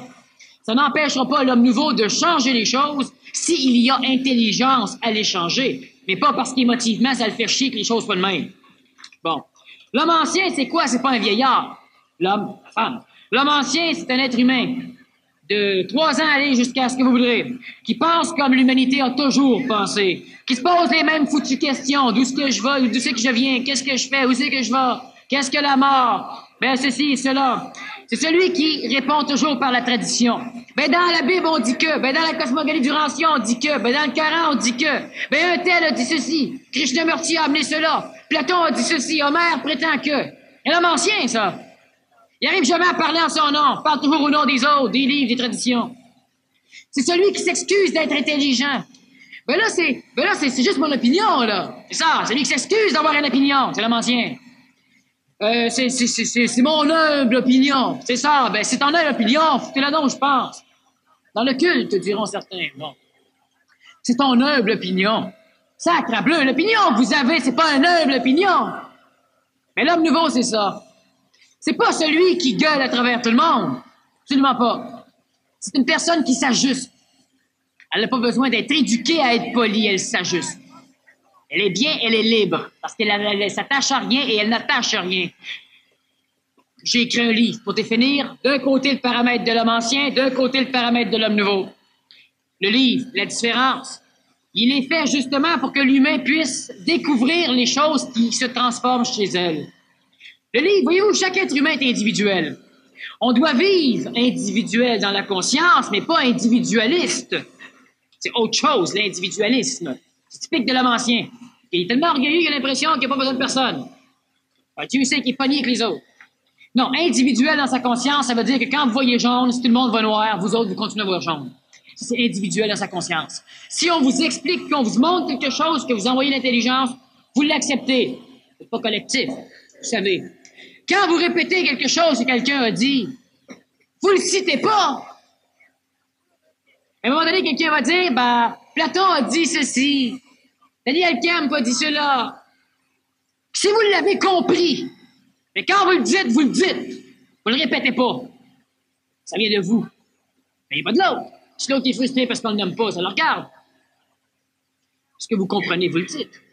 Le livre que j'ai écrit est adapté justement à l'individu. Chaque être humain étant différent, chaque être humain devrait donc commencer à lire un livre de façon différente. Alors, comment pouvons-nous prendre certains thèmes comme la mort, l'amour, la politesse, l'éducation, etc., etc., etc.? Comment prendre un livre avec différents thèmes puis placer tous les thèmes de façon à ce que chacun commence le livre comme il doit le commencer? Ben, justement, ce livre-là est fait comme ça. Chaque être humain a un livre paginé pour lui. C'est intéressant. Tous ceux qui ont acheté un livre, quand ils vont commencer à le lire, ils ne le liront pas comme les autres. Parce que le livre est fait avec 2 pages clés, où d'un côté, on voit homme nouveau, homme ancien et la page. Alors, selon votre état, selon ce que vous vibrez, selon ce que vous voulez savoir, ben, vous lisez page clé.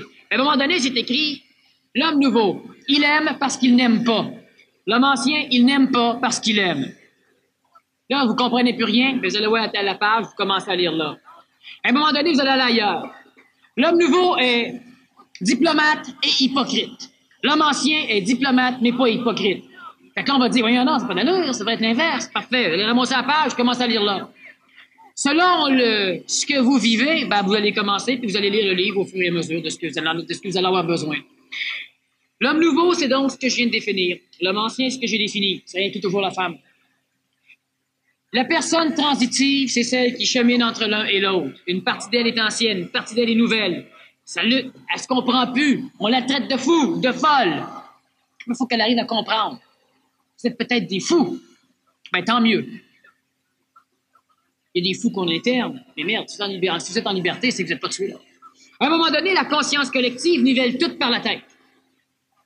Et c'est pour ça que toute la structure de communication entre les individus a été basée sur le nivellement. C'est pour ça qu'on s'excuse d'avoir une opinion. C'est pour ça qu'on s'excuse d'avoir une idée. C'est pour ça qu'on est toujours en train de dire « Ben moi, je suis heureux, comme tout le monde. » Ah ouais, sois pas heureux plus que les autres. On te le pardonnera pas. Ben, ça va pas mal comme tu es, c'est ça. Toujours comme tout le monde. C'est normal, on nivelle par la tête. L'homme nouveau, il s'autogère.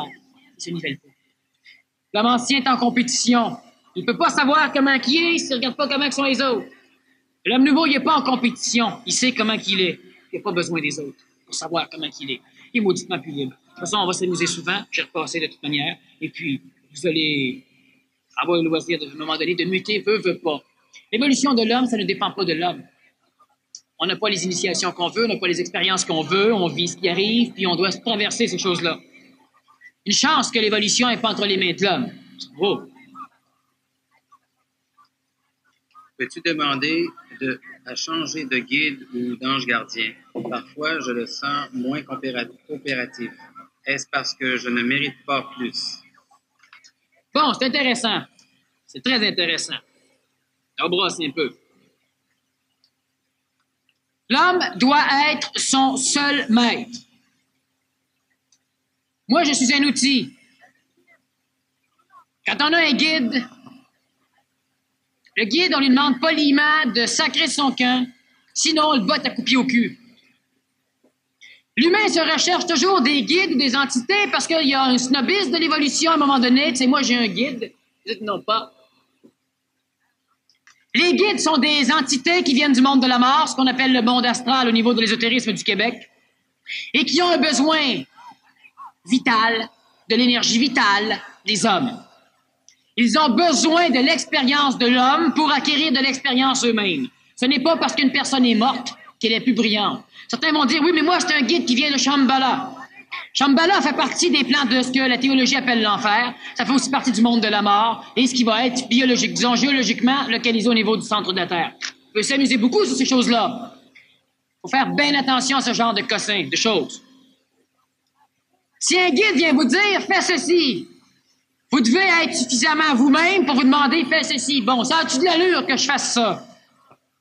On ne doit pas truster ni Daniel Kemp, ni n'importe qui d'humain sur la planète. Vous devez être capable d'intelligencer ce qui est dit. Quand ça vient dans notre tête, c'est encore bien pire. Puis quand ça vient dans nos rêves, c'est encore bien pire. Ah, ça a raison. Ça veut vous acheter. Ça n'arrivera pas devant vous autres en vous disant, ben, coupez-vous le nez, tuez votre femme, tuez vos enfants, tuez votre mari. Ça va arriver en vous donnant des choses intéressantes. Il y a un bonhomme, à un moment donné, qui a rencontré un guide. Ce guide-là lui a dit que dans la société, il y avait énormément de pauvres et qu'il devait les aider. Ce guide s'est prétendu être Dieu. Le gars était à la recherche de Dieu. Quand un Dieu se présente, le gars achète. Ce Dieu-là était génial. Il lui a aidé à bâtir une église. Il lui a aidé à aider des gens, des vieux, des personnes âgées, des moins vieux, des jeunes, des pauvres, des drogués. Il a sorti des gens de la merde d'une façon effroyable. Il a baptisé son église, l'église du peuple. Par la suite, le temple du peuple. Mais au fur et à mesure que ça l'allait, il sentait du pouvoir grandir chez lui. Il y avait de plus en plus de disciples. Il y avait de plus en plus de pouvoir financier. Ouais. La cochonnerie qui s'est présentée à lui était en train de se révéler sur son vrai jour. Ça l'a fini comment, son histoire? En Guyane, à Johnstown, par le suicide collectif de près de 1000 individus. Oh, c'est une exception. Parfait. Vous lisez les journaux de temps en temps? Une personne, à un moment donné, au nom de Dieu, tue sa femme et ses enfants, fait des croix dans les livres sacrés avec le sang de sa femme et de ses enfants. C'est au nom de Dieu. Elle a commencé comment? par découvrir Dieu dans une secte. Mais c'est un Dieu génial, un Dieu qui aimait. Il aimait sa femme et ses enfants. Mais à un moment donné, ça se révèle différemment. Et il se rend compte que ses compagnons de travail sont peut-être plus sataniques qu'il pensait. Ça fait 2 ans qu'il est dans la secte. Puis le dernier qui s'est arrivé n'était pas dans une secte, il était dans l'Église catholique. Alors ça n'a rien à voir. Mais à un moment donné, il s'est rendu compte que, bon, là, il a lâché sa job. Il s'est rendu compte que les livres qu'il avait à la maison, c'était peut-être satanique. Ils achetaient, ils gardaient la Bible. À un moment donné, il s'est rendu compte que ses enfants étaient colorés par les enfants à l'école. Alors, il les a conservés à la maison. Mais les enfants puis sa femme étaient eux. Il les aimait pour les sauver. Il a tout fait. Puis à un moment donné, il s'est rendu compte que ses enfants n'écoutaient pas ce qu'il disait. Il a vu Satan à l'intérieur d'eux, puis dans sa femme aussi. Alors, il y avait une chose, les sauver. Une seule façon, les tuer. Il les a tués. Là, maintenant, il est en prison, puis il se dit, qu'est-ce que j'ai fait? Quand je dis que l'être humain est manipulé en vache, c'est ça. La prochaine fois que je vais revenir, de toute façon, on va parler de manipulation. Et ça va très, très, très loin. Parlons de manipulation. Il y en a beaucoup qui ne croient pas à ça. Quand Claude Charon rentre dans un magasin et puis pique un veston, c'est pas un cave. C'est pas ce qu'il a fait. Quand un bonhomme s'en va dans une base militaire, ramasse des armes pendant que tout l'entrepôt est ouvert, se ramasse à Québec pour aller descendre des gens, puis quand il arrive, tout le Parlement est en retard. Il y a une maudite belle chronométrie. C'est chronométré. Il peut pas. Il manque son coup. Mais le gars, qu'est-ce qu'il fait dans la vie? Manipuler. Puis il y en a plein. En tout cas, on viendra. Alors, les guides, les anges gardiens, c'est intéressant. Tant que ça l'aide. Quand ça commence à vouloir décider notre place, c'est plus bon. C'est bon pour les poubelles. Là, ça va vous menacer. C'est la preuve que c'est de la merde. Là, ça va souffrir. Là, on vous tend à vous manipuler. Parce que je ne mérite pas plus? Non. Quand les guides commencent à te faire des misères, c'est parce que tu commences à être trop brillant. Comment peut-on développer des dons qu'on a en potentiel? C'est comme bloquer quelque part. Comment débloquer? Chose très importante au niveau des dons qu'on a en potentiel. Vous allez développer ce que vous allez avoir besoin de développer. Ceux qui recherchent les symptômes de l'évolution perdent le temps et perdent leur vie. Le gars qui veut marcher sur l'eau pour concurrencer d'autres personnes passe 80 années à marcher, à se pratiquer. À 85 ans, il a commencé à l'âge de 5 ans. Il réussit à traverser les fleuves. Emballé, il va rencontrer des gens. Il rencontre un mec. Il lui dit, je marche sur l'eau. Le gars, il dit, tabarnouche, je veux voir ça. Il s'en va sur le bord de la rivière, traverse la rivière ici, traverse le Saint-Maurice, traverse le Saint-Laurent. Puis il revient. Hey, le gars emballé. Il dit, t'as pris combien de temps pour en arriver là? 80 ans. Tabarnouche. Moi, je prends une chaloupe. Mais quand on recherche les symptômes de l'évolution, vous savez, vous êtes télépathe, êtes-vous plus évolué? Non. Faites des voyages astrales, êtes-vous plus évolué? Non. Allez venir fourrer partout, vous n'avez pas d'affaires, peut-être, vous n'êtes pas plus évolué. Des dons, guérir les autres. Oh ouais, guérissez-en un, vous allez voir comment on va vous têter à en mourir. Les choses viennent quand c'est le temps. Une chance. Puis rechercher les symptômes de l'évolution, c'est typique de l'homme ancien. C'est pas intelligent. On veut bien paraître pour soi ou pour les autres. Non, la vie, elle vous amène tout ce qui est nécessaire, puis passez donc agréablement vos jours. L'être humain n'a pas comme fonction planétaire de devenir heureux. Par contre, être heureux quand il va cheminer, ça peut être mauditement utile. On ne doit pas rechercher le bonheur. Le bonheur, c'est un chemin, c'est pas un but. On doit marcher dedans. Comment faire pour être en paix? Mais soyez donc en paix. Tant que vous cherchez, vous ne l'êtes pas. Tant que vous allez chercher, vous ne pourrez pas le trouver. C'est pas philosophique. À un moment donné, vous allez vous faire charrier. Vous allez vous faire avoir. Parfait, c'est pas une raison. Le peu de temps que vous êtes vous-même, soyez vous-même. Tout le reste du temps, parfait, oubliez ça. Les dons potentiels, développez-vous pour pouvoir traverser tout ce qui vient, tout ce qui va venir, tout ce qui se passe. Comprenez les choses, étendez votre conscience, puis acceptez à ce que de plus en plus de nouvelles explications viennent jeter à terre ce que vous croyez déjà. Très bonne partie de l'évolution. Tous les symptômes vont venir au fur et à mesure que ce sera nécessaire. Pas ça. Que penses-tu du toucher? Est-ce important, le contact physique? Ça dépend. C'est sûr que si on veut faire un enfant, ça l'aide en maudit. Ça a une importance. Il y a de l'énergie qui est échangée par les contacts. Il faut faire attention à ne pas se faire têter.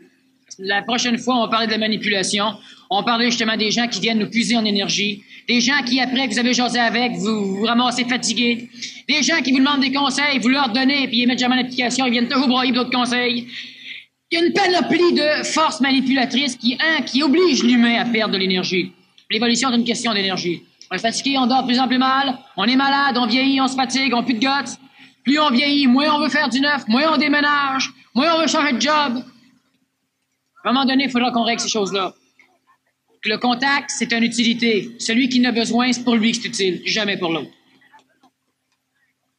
Que penser des livres A. de Rothschild, dont le titre Dans la lumière de la la vérité. vérité. Lisez-le, faites-vous-en une opinion, c'est ça qu'ils font penser. OK, ça vous regarde. Je commencerai pas à vous dire ce que vous devez penser des choses. Je suis pas venu ici pour vous attacher. On est venu ici pour travailler, parler, s'amuser un peu. Lisez-les, décidez. La personne qui vit d'amour intelligent peut-elle vivre en couple? La personne qui vit d'amour intelligent, si elle peut vivre en couple. C'est évident que si ces deux êtres humains qui vivent d'amour intelligent, ils pourront vivre en couple. Sauf que, de prime abord, ils sauront que leur union est limitée. Deux humains s'en vont, à un moment donné, ils découvrent l'intelligence de cheminer ensemble. L'intelligence. Pas parce qu'ils sécurisent, puis ils se font deux dans l'autre, puis non. Ils vont fonctionner ensemble longtemps. Si à un moment donné, ils décident que d'intelligence avoir des enfants, ce ne sera pas un accident. Ils n'auront pas des enfants pour leur jouer d'un cheveu, là, pour exprimer leur émotion d'une poupée. Ils auront des enfants. S'ils n'ont pas d'enfants, à un moment donné, s'ils constatent après même 50 ans que là, c'est parfait, puis ce qu'ils avaient à faire ensemble est fini, ils s'en vont. Sans douleur, sans souffrance, sans problème. L'humain le fait. Et pour que l'humain arrive à divorcer ou à se séparer, il faudra qu'il en arrive à se détester. Ben oui, parce que quand on aime psychologiquement, l'amour se transmet facilement en haine. Hein? On haït ce qu'on a aimé.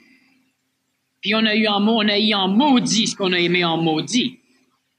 Alors, à un moment donné, l'amour intelligent, ça se sépare. On a des enfants parfaits. Quand les enfants sont séparés, on peut se séparer. Avant ça, on ne se séparera pas parce qu'une condition écologique, le mot maintien. La personne qui vit d'amour intelligent, puis qui est prise avec une personne qui vit d'amour psychologique. Ben oui. L'autre va avoir de la misère, pas elle.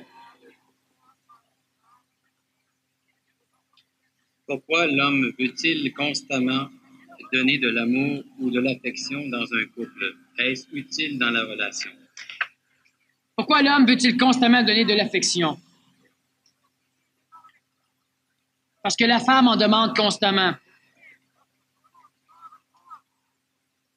L'homme vit dans une maison, c'est pour tout le monde, il y en a qui ont été éduqués et qui ont été formatés pour ça. Bon, l'homme vit dans une maison, si c'est pas bien décoré, c'est pas grave. Si c'est pas trop en ordre, c'est pas grave. Si c'est pas trop propre, c'est pas grave. La femme, elle aura besoin d'ordre. La femme, elle aura besoin d'un décorum. La femme, elle aura besoin de choses, des fleurs, des petites poupées, des petites photos, des petites cloches, des petites bébelles. La femme, elle va créer un foyer, tandis que l'homme va avoir un ordre. Lorsque les deux vivent ensemble, la femme, elle a toujours besoin. Qu'est-ce que la femme recherche chez un homme? La sécurité. Qu'est-ce que l'homme recherche chez la femme? Plaisir sexuel. Il a besoin que la femme ait un corps relativement particulièrement intéressant. La femme, elle a besoin d'un homme qui va lui amener de la sécurité financière, musculaire, intellectuelle, dépendant de la femme. La femme, elle va être capable de dire qu'elle a besoin de coucher avec un gars. Si un gars met son numéro dans le journal puis qui dit à un moment donné, bon, moi, je suis disponible, si les femmes ont des problèmes, je suis disponible, 50 pièces. Il n'y aura pas beaucoup de téléphones, le gars. Mais si une fille met son numéro dans le journal, elle aura des téléphones en sacre bleu. OK? La femme, elle n'a pas besoin de tout ça. L'homme, oui. Par contre, la femme, elle a besoin de sécurité. Elle a besoin d'affection. L'homme se couche, la femme se couche. L'homme commence à flatter sa femme, il fait un petit massage. Quand il a fini, la femme est aux oiseaux et est prête à dormir. Mais la femme, ça commence à flatter son homme. Ça risque d'aller plus loin que le massage. Il y a une raison normale. Il faut comprendre énergétiquement les choses. Vous savez qu'on est souvent habitué à voir les choses d'une façon extrêmement cartésienne, matérielle. Le corps physique de l'homme, la table, on pense que c'est solide. C'est solide, oui, effectivement. Ça a une liaison atomique extrêmement intéressante. C'est constitué d'atomes. Les atomes, c'est des protons, des neutrons, des électrons, des gluons et d'autres choses. On ne le voit plus. Le corps de la femme est récepteur. Le corps de l'homme est donneur. On peut regarder, on appelle ça un mâle et une femelle. Hein? Quand on prend une prise de courant, il y a la prise femelle et il y a la prise mâle. Bon. Il y en a un qui donne, puis il y en a un qui reçoit. D'ailleurs, au niveau des spermatozoïdes, c'est la même chose. C'est pas l'ovule qui traverse, c'est le spermatozoïde qui traverse. L'homme est donneur physiquement, la femme est réceptrice au niveau corporel. Maintenant, entre un être humain qui est mort et un être humain qui dort, il y a une différence. Il y en a un qui vit, l'autre, il vit pas.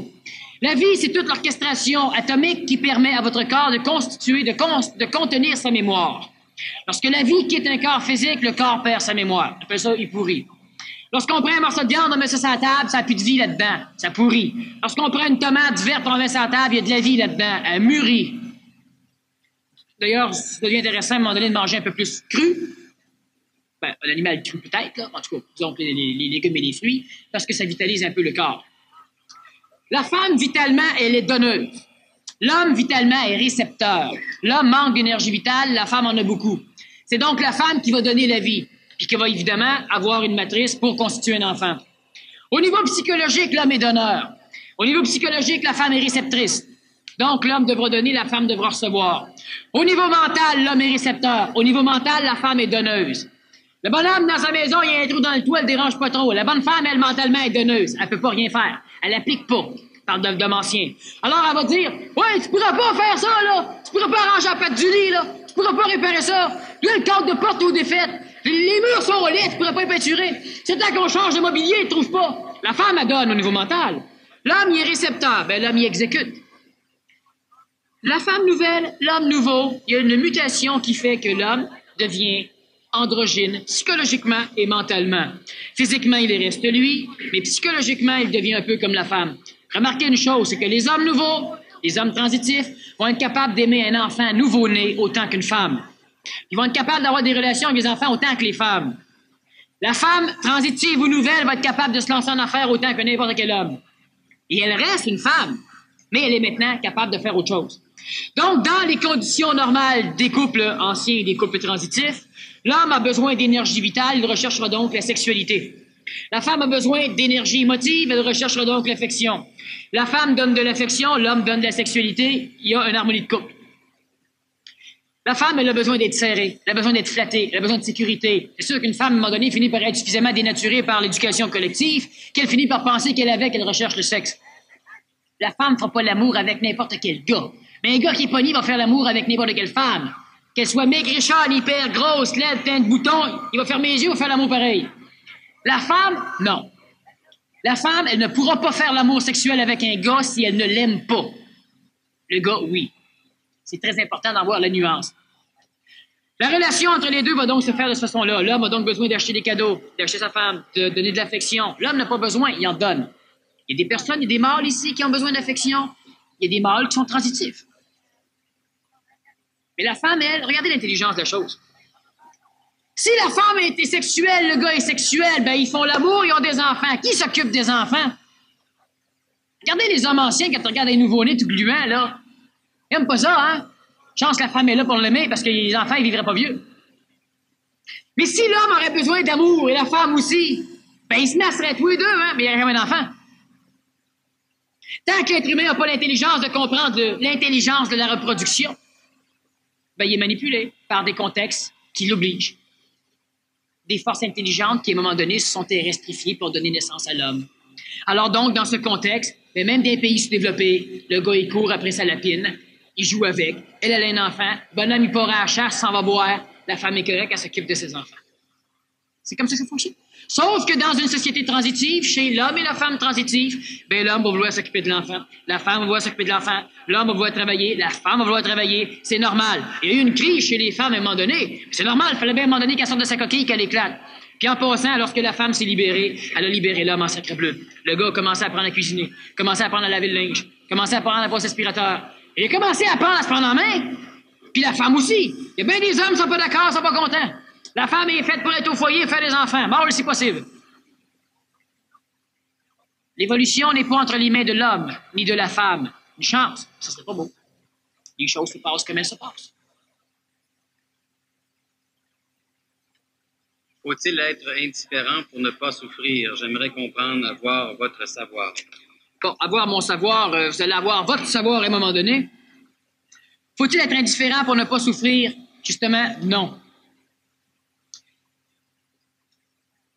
La compréhension de l'amour intelligent amène souvent celui qui vit un amour psychologique à ne pas saisir la différence. Si je suis indifférent puis je m'en fous, c'est pas de l'amour intelligent. Tu t'en fous, donc tu n'aimes pas. Pour arriver à discerner entre l'un et l'autre, il faudra simplement commencer par juste expérimenter vos vies qui vont suivre. De quelle façon on se fait récupérer par son amour? Puis à un moment donné, vous allez être capable de dire, bon, je donne souvent l'exemple des parents, il y en a quand même encore suffisamment à sa planète. Votre enfant arrive avec un D ou avec des notes absolument affreuses. Qu'est-ce que vous voulez avoir? Un bel enfant qui vous fait triper ou ce que vous avez? Être indifférent, ça voudrait dire, bon, c'est une note, tant pis. Non. L'amour intelligent va dire, ouais, bon, t'aimes ton enfant pareil, OK? Tu lui donnes pas de la merde, tu le punis pas, tu le chicanes pas. Sauf qu'à un moment donné, il faudra que tu lui expliques l'intelligence de réussir à l'école. Puis quand les parents sont pas capables de l'expliquer, c'est parce que les parents, souvent, n'ont aucune idée non plus intelligente de pourquoi ils vont à l'école. S'ils vont à l'école parce qu'il faut qu'ils apprennent. Pourquoi il faut qu'ils apprennent? Ben, plus tard. Crime, tout le monde a peur du plus tard. Les jobs, on sait jamais ce qui va arriver. Imaginez-vous l'enfant là-dedans. Je disais justement hier à une conférence que la majorité de toute la structure était faite en sorte que toute votre jeunesse, vous la passez à préparer votre vieillesse, puis toute votre vieillesse, vous la passez à regretter votre jeunesse. Bon, alors imaginez-vous à un moment donné qu'il y a un problème. Être indifférent, ce n'est pas de l'amour intelligent. Être indifférent, c'est un amour tout à fait psychologique, un amour tout à fait sélectif qui fait qu'à un moment donné, on essaye de se protéger en se disant qu'on n'aime plus ou qu'on ne veut pas aimer. On a peur de souffrir. C'est pas comme ça qu'on a fonctionné. L'indifférence, c'est de l'amour sélectif et c'est une protection à cet amour sélectif. Pour ne pas souffrir, je reste indifférent. C'est pour ça qu'à un moment donné, les enfants des autres, c'est les enfants des autres. C'est pour ça qu'à un moment donné, l'autre, là-bas, c'est l'autre. Faut pas souffrir. Observer l'intelligence de l'amour psychologique, on se rend compte que c'est pas tout à fait intelligent, que ça donne des grosses lacunes. Être indifférent, c'est typique de l'amour psychologique. Les boutons qui se forment sur la peau, quelle en est la cause? Peut-on enrayer ça? Ben, si vous vous frottez sur du papier sablé tous les jours, la solution est pas loin. On commence par voir un médecin, un dermatologiste, on commence par vérifier son alimentation, on commence par faire ce genre de choses. Il y a un phénomène tout à fait nouveau qui, de temps en temps, est amené au niveau de la science par certains fous. Je suis d'ailleurs en train d'écrire un livre pour les bols, pour les savants, un livre qui s'intitule « De la naissance à la mort » et qui explique des choses. Lorsque, physiquement, les enfants sont de plus en plus solides. Nos corps physiques sont pas comme les corps de là, 800 ans ou 1000 ans ou 2000 ans. Hein? On a des mains très minces, on est capable d'écrire d'une façon moins brute, on est capable de jouer du tournevis, on est capable de faire de la micro-électronique ou de la microchirurgie. On a un corps physique beaucoup plus svelte, on a un corps émotif beaucoup plus dense. C'est-à-dire qu'on va souffrir beaucoup plus. Dans l'antiquité, il ne souffrait pas autant. Hein? Faites une chute en bas d'un cheval, ça va avoir des maudits problèmes. Tandis qu'à l'époque, on tombe en bas d'un cheval, puis ça fait du bruit. Le corps physique a évolué. Le corps cérébral a évolué. Votre cerveau a évolué. C'est plus le même cerveau que v'là 800 ans, que v'là 500 ans, que v'là 50 ans. Pourquoi pensez-vous que les enfants aujourd'hui comprennent des choses absolument compliquées que les adultes ont de la misère à suivre? Les physiques, la biologie de l'enfant bénéficie de votre physique, du mâle, de la femelle, de l'homme et de la femme. Étant donné que ça crée une évolution physique, il faudrait penser que ça crée aussi peut-être une évolution au niveau psychologique et au niveau mental. Lorsqu'à un moment donné, l'être humain change, il y a des humains qui font du yoga, qui font des techniques. Toutes les techniques sont bonnes à la condition qu'elles vous enseignent à vous passer d'elles. Une personne fait une technique qui l'amène à être relax. Après 15 ans de pratique, elle fait encore cette technique, puis elle est encore relax. Un jour, elle ne fait pas sa technique, elle n'est plus relax. Elle était donc l'esclave de sa technique, puis la relaxation ne lui appartient pas, ça appartient encore à sa technique. Mais à un moment donné, l'individu abandonne la technique, puis il reste relax. Qu'est-ce qui s'est passé? On va dire, il y a une évolution spirituelle, il y a eu, blablabla. Qu'est-ce qui s'est passé? C'est qu'il a simplement cellularisé ce qui se passe chez lui. Ça veut dire que son corps physique a changé. Ça veut dire qu'il n'exprime plus physiquement ou endocrinalement le stress. Il a maintenant un corps physique de personne relaxe, alors il sera donc relax, sans la technique. On appelle ça une mutation. L'être humain commence par une mutation psychologique qui engendre une mutation neuronique, une mutation du cerveau, qui engendre par la suite une mutation endocrinienne, qui engendre finalement une mutation physique complète. Lorsqu'on a vu le dermatologue, lorsqu'on a vu une panoplie de médecins, lorsqu'on a vérifié notre alimentation, nos habillements, notre savon, la pollution ici, vous savez qu'il y a plusieurs individus, à un moment donné, qui sont malades, puis quand ils vont voir les médecins leur disent « ils n'avaient rien ». Il y a énormément de mutations au niveau cérébral. Ce n'est pas parce qu'on devient flyé, ça se fait, veut pas, c'est mutatoire, c'est génétique chez l'homme. Hein? Comme le mammouth a évolué dans l'éléphant, comme l'écus est devenu le cheval d'aujourd'hui, comme l'homme des cavernes a fini par devenir ce que vous êtes. Hein? Après l'homme des cavernes, on a eu l'homme des tavernes. Bon, puis il y a une évolution.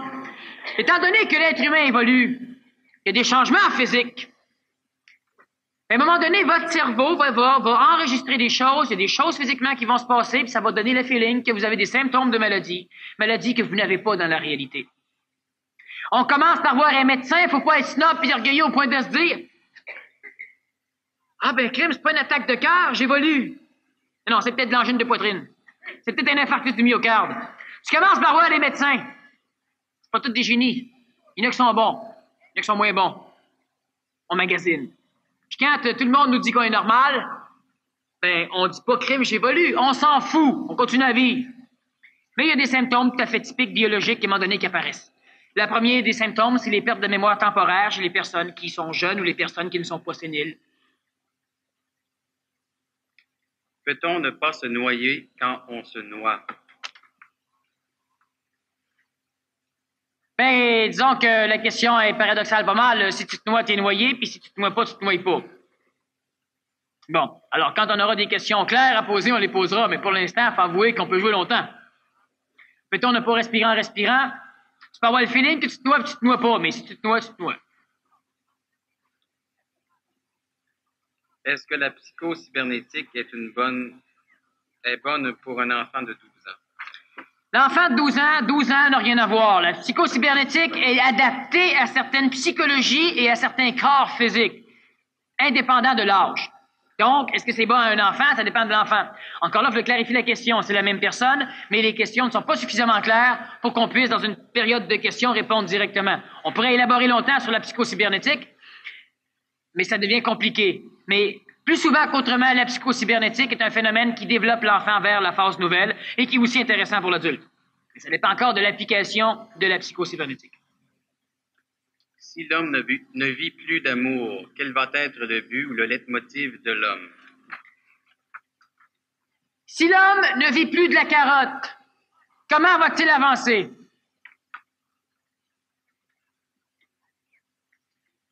Par intelligence. Tant que l'être humain ne comprend pas l'intelligence de l'évolution, il évolue parce qu'on le pousse dans le derrière, puis parce qu'on lui met un appât en avant. Lorsque l'être humain comprend l'intelligence de l'évolution, le bottage en arrière disparaît, donc la souffrance s'en va, et la carotte n'est plus nécessaire, l'homme sait. L'amour, si c'est le leitmotiv de l'homme, ça crée un gros problème. C'est comme la paix. Imaginez-vous qu'est-ce que ça va être un jour si l'être humain vit d'amour partout sur la planète. Il n'y aura plus de leitmotiv. Le but est atteint. Les êtres humains qui veulent la paix, lorsque la paix est là, ils s'ennuient en vache. Quand ça fait 15 ans que tu milites pour la paix, t'as de quoi de vivre, tu veux la paix. Pour ça, il faut qu'il y ait la guerre. Mais quand la paix arrive, qu'est-ce que tu fais? Tu milites pour quoi? Pas pour la paix, là. Si c'est l'amour, la journée où l'être humain ne souffre plus, puis il a l'impression que l'amour est chez lui, puis l'amour était le but, mais il reste rien qu'à se tirer une balle dans la tête. L'amour, c'est un chemin. L'amour intelligent reste le chemin, un chemin moins souffrant.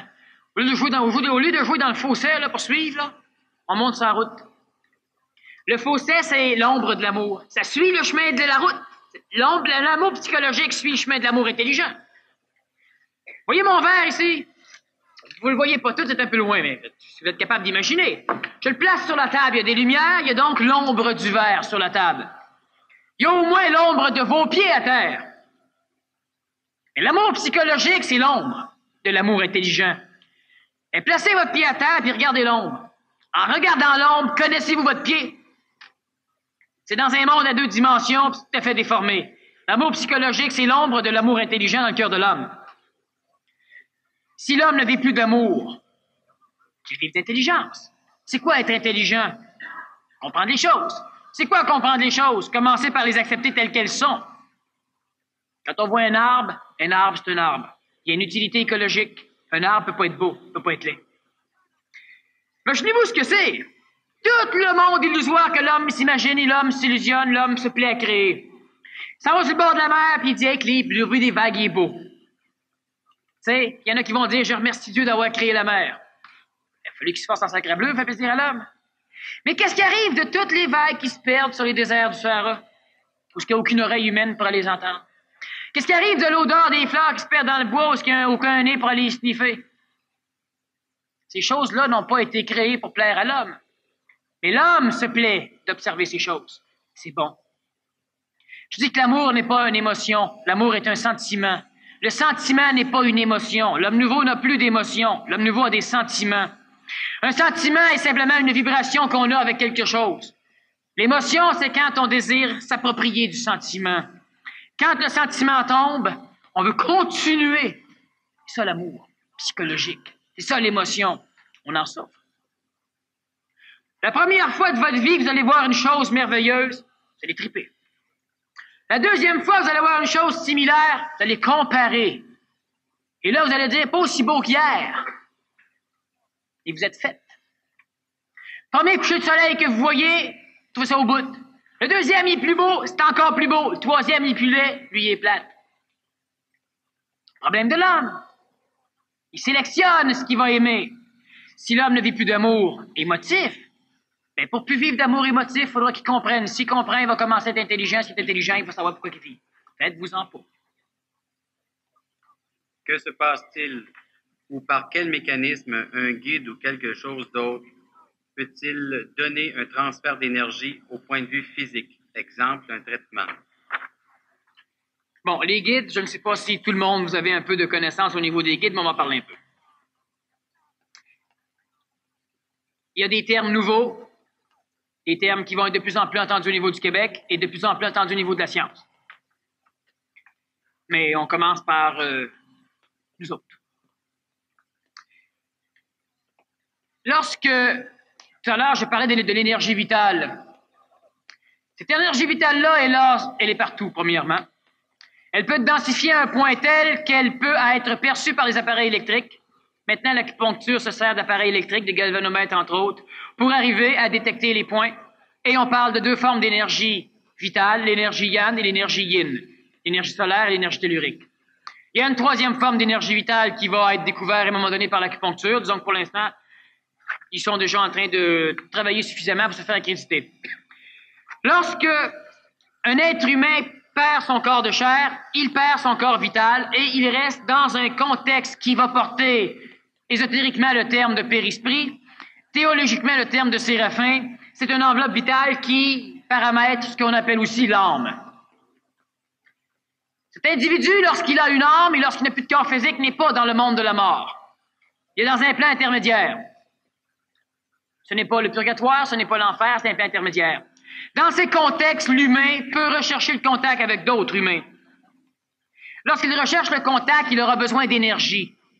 Lorsqu'on va faire du médiumnisme, par exemple, lorsqu'on va essayer de parler à un esprit, c'est pas un esprit, c'est une entité. L'esprit, c'est autre chose.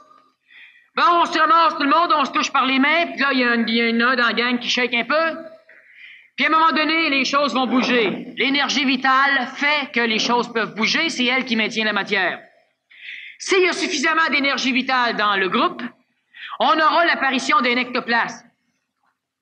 L'apparition fantomatique d'un personnage blanchâtre, bleuâtre, qui ressemble à de la fumée de cigarette, de l'énergie vitale, gluant par excès parce que l'énergie vitale n'est pas suffisamment densifiée. Lui apparaît parce qu'il tête l'énergie des autres. Les personnes après ça sont épuisées. Ouais, c'est normal. Le guide a besoin, lui aussi, d'énergie. À un moment donné, il vient vous voir, il vous transfère de l'énergie, parfait. Il est allé en puiser chez d'autres humains, puis il vous le transférer. Très plaisant, dites-lui merci, mais dites-lui de ne plus recommencer. L'humain recherche l'évolution facile. Le problème de l'homme, c'est qu'il attend d'être sauvé. À un moment donné, il y a quelqu'un qui a dit, faites les premiers pas et le ciel vous aidera. L'humain s'est dit, les premiers pas, c'est de m'asseoir puis d'attendre. C'est pas ça, les premiers pas. Puis les premiers pas, quand on parcourt 25 000 ou 25 kilomètres, c'est pas 3-4 pas. Il y a un lot à faire. L'humain doit se prendre en main. On va peut-être sans doute à un moment donné, s'il y a une demande, de revenir au niveau des guides et de ces phénomènes, puis on pourra s'amuser. On parle de manipulation la prochaine fois. On parlait des maîtres, on parlait des guides, on parlait de ces choses-là. On parlait aussi des manipulations à travers le couple, des manipulations à travers la société, des manipulations à travers l'emploi, et surtout des manipulations à travers vos maudites mémoires. Ceux qui se sentent coupables, ceux qui sont nostalgiques du bon vieux temps. Savez-vous comment l'être humain voyage parlant de manipulation? Bien amusant. Il s'en va dans un pays, prend plein de photos, puis quand il revient chez lui, c'est là qu'il voyage. Là, il regarde ce qu'il a vu. Hey, c'est beau? Il sort. L'être humain fonctionne comme ça. Imaginez-vous, il vit plus rien. Il préfère vivre dans son contexte mémoriel que de regarder la réalité.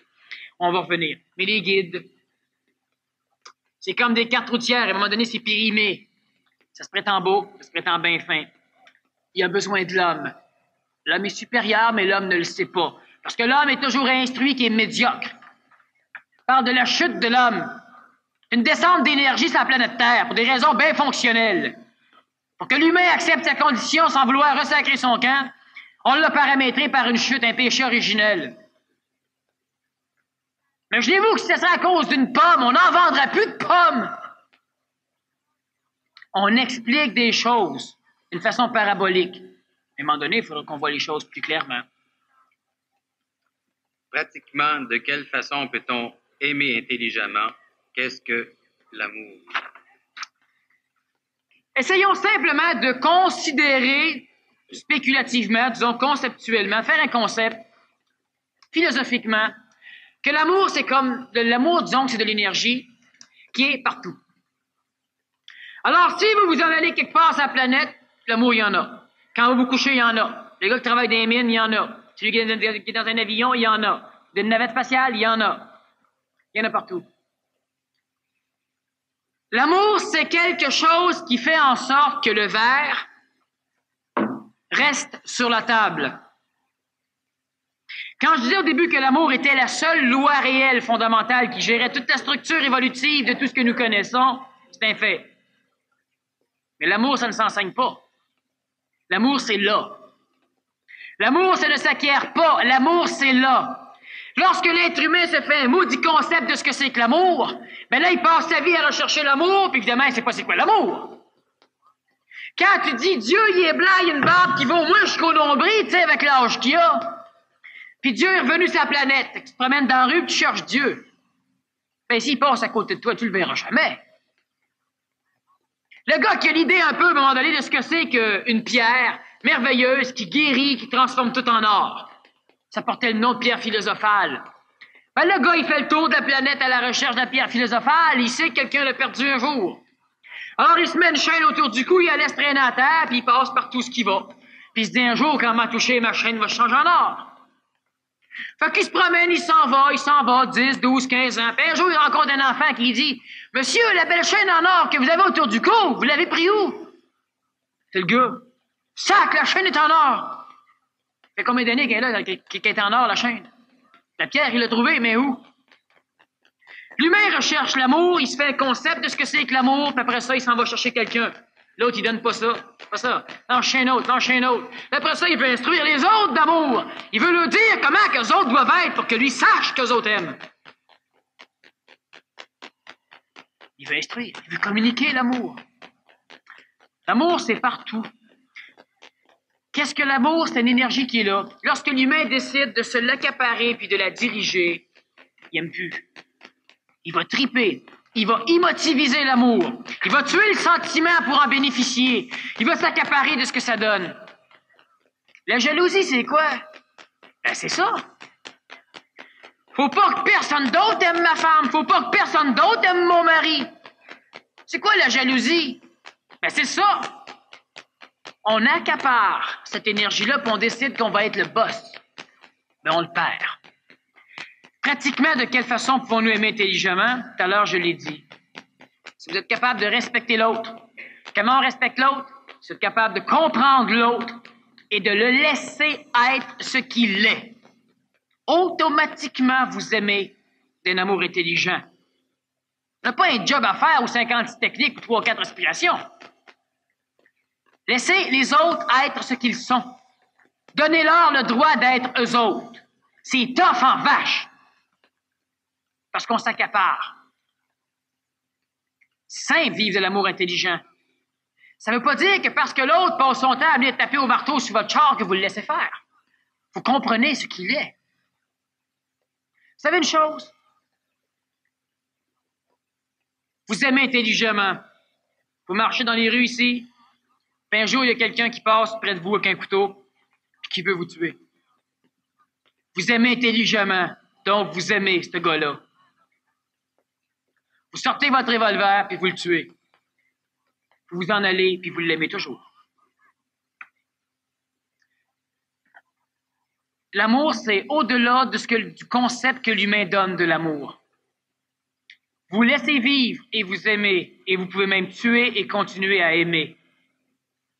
On parle d'amour intelligent, il y a un contexte écologique. Le gars, c'est évident, celui avec son couteau, vous commencez à parler avec. Vous voulez le manipuler par la parole, ce qui se fait lorsqu'on finit par avoir une voix juste. Le verbe. Ça fonctionne pas. Vous avez appris à vous défendre. Le gars vous attaque. Vous défendez, il n'y a rien à faire. Il y a une solution, tuer. Ben, vous tuez. Très librement. Dites pas, au crime, c'est dangereux, tout le monde est de même. Parle d'intelligence. Si tout le monde est de même, ben, le monde n'ira pas se tuer entre eux autres. Ça, c'est les caves qui font ça. Il n'y a pas un homme intelligent ou une femme intelligente qui va prendre un couteau pour aller attendre le monde d'un rebelle. Ça, c'est un être manipulé. Un gars qui a besoin d'amour, un gars qui a besoin de ceci, un gars qui a besoin de cela. L'amour, qu'est-ce que c'est? C'est quelque chose qui ne brime pas l'homme. Quand on aime, on est libre. Ça veut dire que vous aimez vos enfants, mais vous allez vous organiser pour que les autres soient libres. Ouais, mais l'enfant, il prend le pot de caramel puis il verse sa tête à son frère ou à sa sœur. Oui. Tu vas le corriger puis tu vas lui expliquer le manque d'écologie de faire ce genre de choses. Puis tu n'auras pas peur. Ouais, mais s'il m'aime plus. Combien d'adultes sont pas capables de mettre les choses claires parce qu'ils ont peur que les autres ne les aiment plus? Ça fait partie de la manipulation. Peur de perdre l'amour des autres. Peur de ne plus être aimé. Peur de ne plus pouvoir aimer. Et ça hante le monde. L'amour intelligent n'est pas une condition qui régit ce que vous allez faire. Elle vous garde libre. Aimer les uns les autres, s'aimer soi-même. Si c'est de l'amour intelligent, tu libères les autres. Si c'est de l'amour intelligent, tu es libre. Libre de toi aussi. Oh, ça fait bien drôle de dire qu'on peut tuer quelqu'un puis aimer encore celui qu'on tue. Ben, effectivement. Sans problème. Mais toute l'éducation, toute l'instruction au niveau de l'amour date des temps anciens. L'humain n'était pas intelligent, il tuait pour le fun. Alors, on n'était pas pour dire, c'est sûr que tu peux tuer en aimant. C'est pas pour dire ça. Mais aujourd'hui, on parle d'intelligence et l'humain est suffisamment raisonnable pour comprendre et l'humain est suffisamment manipulé que s'il ne comprend pas, il ne pourra pas l'appliquer, donc aucun danger de le dire. Chicaner son enfant, c'est une marque d'amour ou une marque de défoulement? Ça dépend comment on le chicane, mais c'est souvent une marque d'amour. Ça dépend comment on le chicane, ça dépend pourquoi on le chicane. Dire à son ami, là, c'est suffisant, là, tu sais, la soir, j'en ai chicané, mais on va me coucher. Tu m'aimes plus? Ça n'a rien à voir, maudit niaiseux. Ouais, on met les choses à leur place. On aime pareil. La personne est morte, on l'enterre, on pleure pas, puis on continue à vivre. Bien sûr! Tu l'aimais pas, ça n'a rien à voir. Je l'aimais, puis je continue à vivre. Ben oui, tu l'enterres, puis tu continues à aimer. Alors, qu'est-ce que l'amour? Ben, c'est une chose qui va lentement se développer, mais commencez par voir ce que c'est pas, ça va donner un mot du coup de pouce. L'amour, ça ne fait pas souffrir. L'amour, ça n'accapare pas. L'amour, ça laisse libre. L'amour humain, l'émotion de l'amour, il la recherche, il en a besoin, il s'en nourrit, il manipule avec, et de la misère à vivre sans ça. C'est un esclave. Peut-on apprendre autrement qu'en souffrant? J'aime et je souffre. Tant que l'être humain ne comprend pas l'intelligence de la santé, ben il sera malade, il souffrira physiquement, puis quand il aura suffisamment souffert, il va s'organiser et se mettre en forme. Tant que l'humain n'aura pas compris l'intelligence d'une bonne dentition, ben ça va carrier, ça va faire mal, puis là, ça va le pousser à faire de quoi? Tant que l'humain n'aura pas compris l'intelligence d'un détecteur de fumée dans sa cabane, ben à un moment donné, ça va brûler, ça va mourir brûlé, ça va souffrir brûlé. Puis quand l'humain comprend l'intelligence des choses, il n'y a plus besoin de souffrir. La souffrance, elle est là. Regardez comment vous fonctionnez. Faut pas se culpabiliser, il faut s'observer pour voir où est-ce qu'on en est. J'ai un brûlement d'estomac. Il s'en va. Qu'est-ce qu'on dit? Mais non, ça c'est un signe qu'il y a quelque chose qui se passe au niveau de l'alimentation ou de la digestion. L'homme nouveau, la personne intelligente, elle sent son signe. Normalement, elle va s'organiser avant. Mais mettons, elle sent son signe, ça passe. Elle n'oubliera pas. Elle va changer les choses. L'homme ancien, lui, c'est parti. Hey, imaginez-vous. Vous allez manger comme des cochons, mais prenez tel médicament. On annonce ça à la télévision. Qu'est-ce qui se passe? Vous avez des problèmes digestifs, gastriques, la vésicule biliaire fonctionne mal, vous avez pris un repas trop copieux, prenez tel médicament. Continuez à bouffer comme des cochons, on est là pour vous supporter. C'est pour l'homme ancien. C'est normal qu'il souffre. Parce que si l'homme ne souffre pas, ne s'améliore pas. On a une société de paix, totale, bonheur parfait. Qu'est-ce qu'on fait? On fait plus rien. Quand on a compris l'intelligence de la santé, on se met en santé, on n'attend pas d'être malade. Quand on a compris l'intelligence des choses à faire, on n'attend pas. On a une société de cure. Faut que ça soit bien pollué pour qu'on en parle. Faut qu'il y ait bien des suicides pour qu'on en parle. Faut qu'il y ait bien des vols pour qu'on en parle. On prévoit pas. On attend. Puis on souffre. On n'a pas l'intelligence de voir les choses. Peut-on apprendre autrement qu'en souffrant, ça va de soi? L'évolution, c'est un plaisir. C'est comique. On s'amuse. À un moment donné, on voit qu'on s'est fait fourrer. On voit comment c'est puissant, comment qu'on voit pas. Mais quand on voit qu'on voit pas, c'est qu'on est mauditement brillant, parce que sinon on le verrait même pas. Puis là, on trouve ça drôle. Sauf si on se prend au sérieux. Là, on tape sur la table, là, on gueule. Mais non. T'as encore piqué une colère. Tu voulais pas. Tu t'es fait manipuler. Tu voulais pas, puis tu en as piqué une. T'as dit des bêtises à ton boss, t'es mis à la porte. C'est pas ça que tu voulais. T'étais manipulé. Là, tu t'assois, tu dis, sacrableu, c'est bien fait, tu sais. Je suis intelligent, je vois tout. Flac, va faire encore avoir. Quand on se prend pas au sérieux, on rit en maudit de soi. Puis parce qu'on rit, toute l'énergie qu'on développe lorsqu'on voit ça, on la brûle pas à gueuler puis à se maudire. Elle nous sert. À un moment donné, il arrive de quoi? On n'est plus manipulé comme ça. On devient efficace, puis on passe. On s'en rend compte d'un coup. Peut-on apprendre autrement qu'en souffrant? Imaginez-vous que l'être humain n'est pas sur la planète pour être heureux, mais il n'est pas sur la planète pour souffrir. La souffrance, c'est un chemin. À un moment donné, on sort du chemin de terre, puis on grimpe sur un chemin d'asphalte. Être heureux, c'est un chemin, pas un but à atteindre, c'est un outil. C'est évident que l'homme va évoluer autrement qu'en souffrant. Il y en a qui en font un culte sur la souffrance. Non, on souffre encore parce qu'il nous manque des choses. Vous savez, c'est pollué parce qu'il nous manque des choses. Et quand on va tout comprendre, on continuera plus à polluer. Là, on l'a appris, mais on ne l'a pas compris. Quand on va le comprendre, on va le savoir. Quand tu parles d'être manipulé, qui nous manipule? Quelle solution nous proposes-tu? Richard.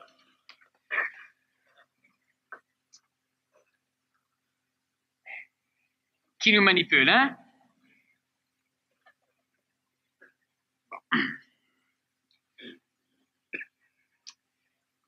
La première réponse la plus formidable, c'est que l'être humain est manipulé, mais il n'y a pas de manipulateur.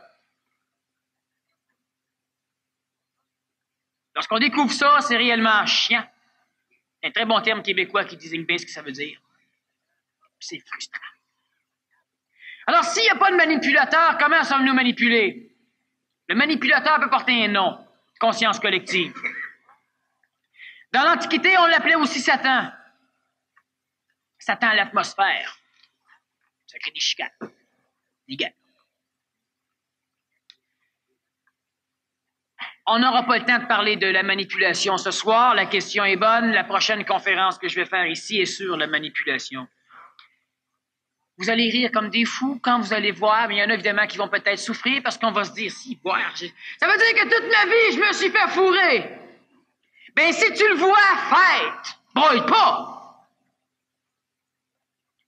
Oui, mais tabarnouche, comment ça se fait que tu te sens coupable, là? Ben oui, mais t'es manipulé! Fait que si tu te sens coupable de voir que t'es manipulé, observe un peu plus, t'es encore manipulé. Vous allez voir que c'est subtil parce que l'évolution puis la majorité des choses qui manipulent l'humain ou qui empêchent l'humain d'être heureux et de fonctionner librement sans souffrance, des choses subtiles. Plus on se conscientise, plus on se fait matraquer subtilement. Mais ça, on va y revenir.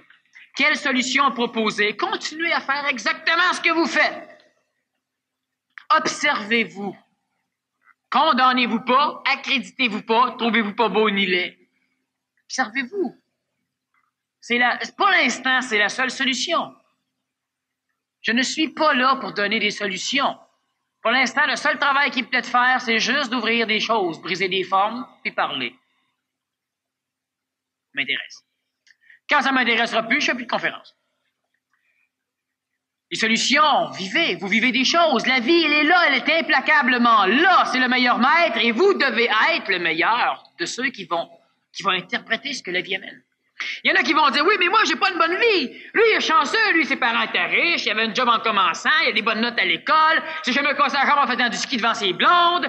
Lui, ça allait bien. Moi, j'ai pas d'argent, mes parents... Ben, mon père, je sais pas trop c'est qui. Ma mère, j'hésite. J'avais des mauvaises notes à l'école, j'ai toujours été sous l'assistance sociale. Moi, je peux pas évoluer comme l'autre. Ça n'a rien à voir. Ça n'a rien à voir. Lui, quand il perd un bout de ski, il broye. Toi, quand tu perds 50 cents, tu broyes. Chacun a son cadre différent, mais il n'est pas plus heureux que vous l'êtes. Puis, je compare pour faire comprendre une chose, mais je m'en balance. S'il est heureux, tant mieux pour lui. Vous êtes dans des vies différentes, vous êtes des individus, donc vous êtes différents, puis vous continuez à faire exactement ce que vous faites. Ceux qui sont dans telle organisation, continuez. Quand vous n'aurez plus besoin d'aller lâcher, tant que c'est là, vous n'avez besoin. Ceux qui suivent tel genre de cours, que ce soit à l'école, que ce soit dans des écoles, disons, privées, faites du yoga, faites je sais pas quoi, ben vous continuez. Tant que vous êtes là, vous n'avez besoin. Ceux qui font telle recherche, ceux qui vont à l'église, ceux qui méditent, ceux qui n'importe quoi, ceux qui sont végétariens, ceux qui sont carnivores, continuez à faire ce que vous faites.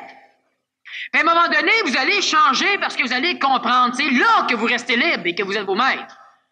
Pas parce qu'à un moment donné, un cas vient...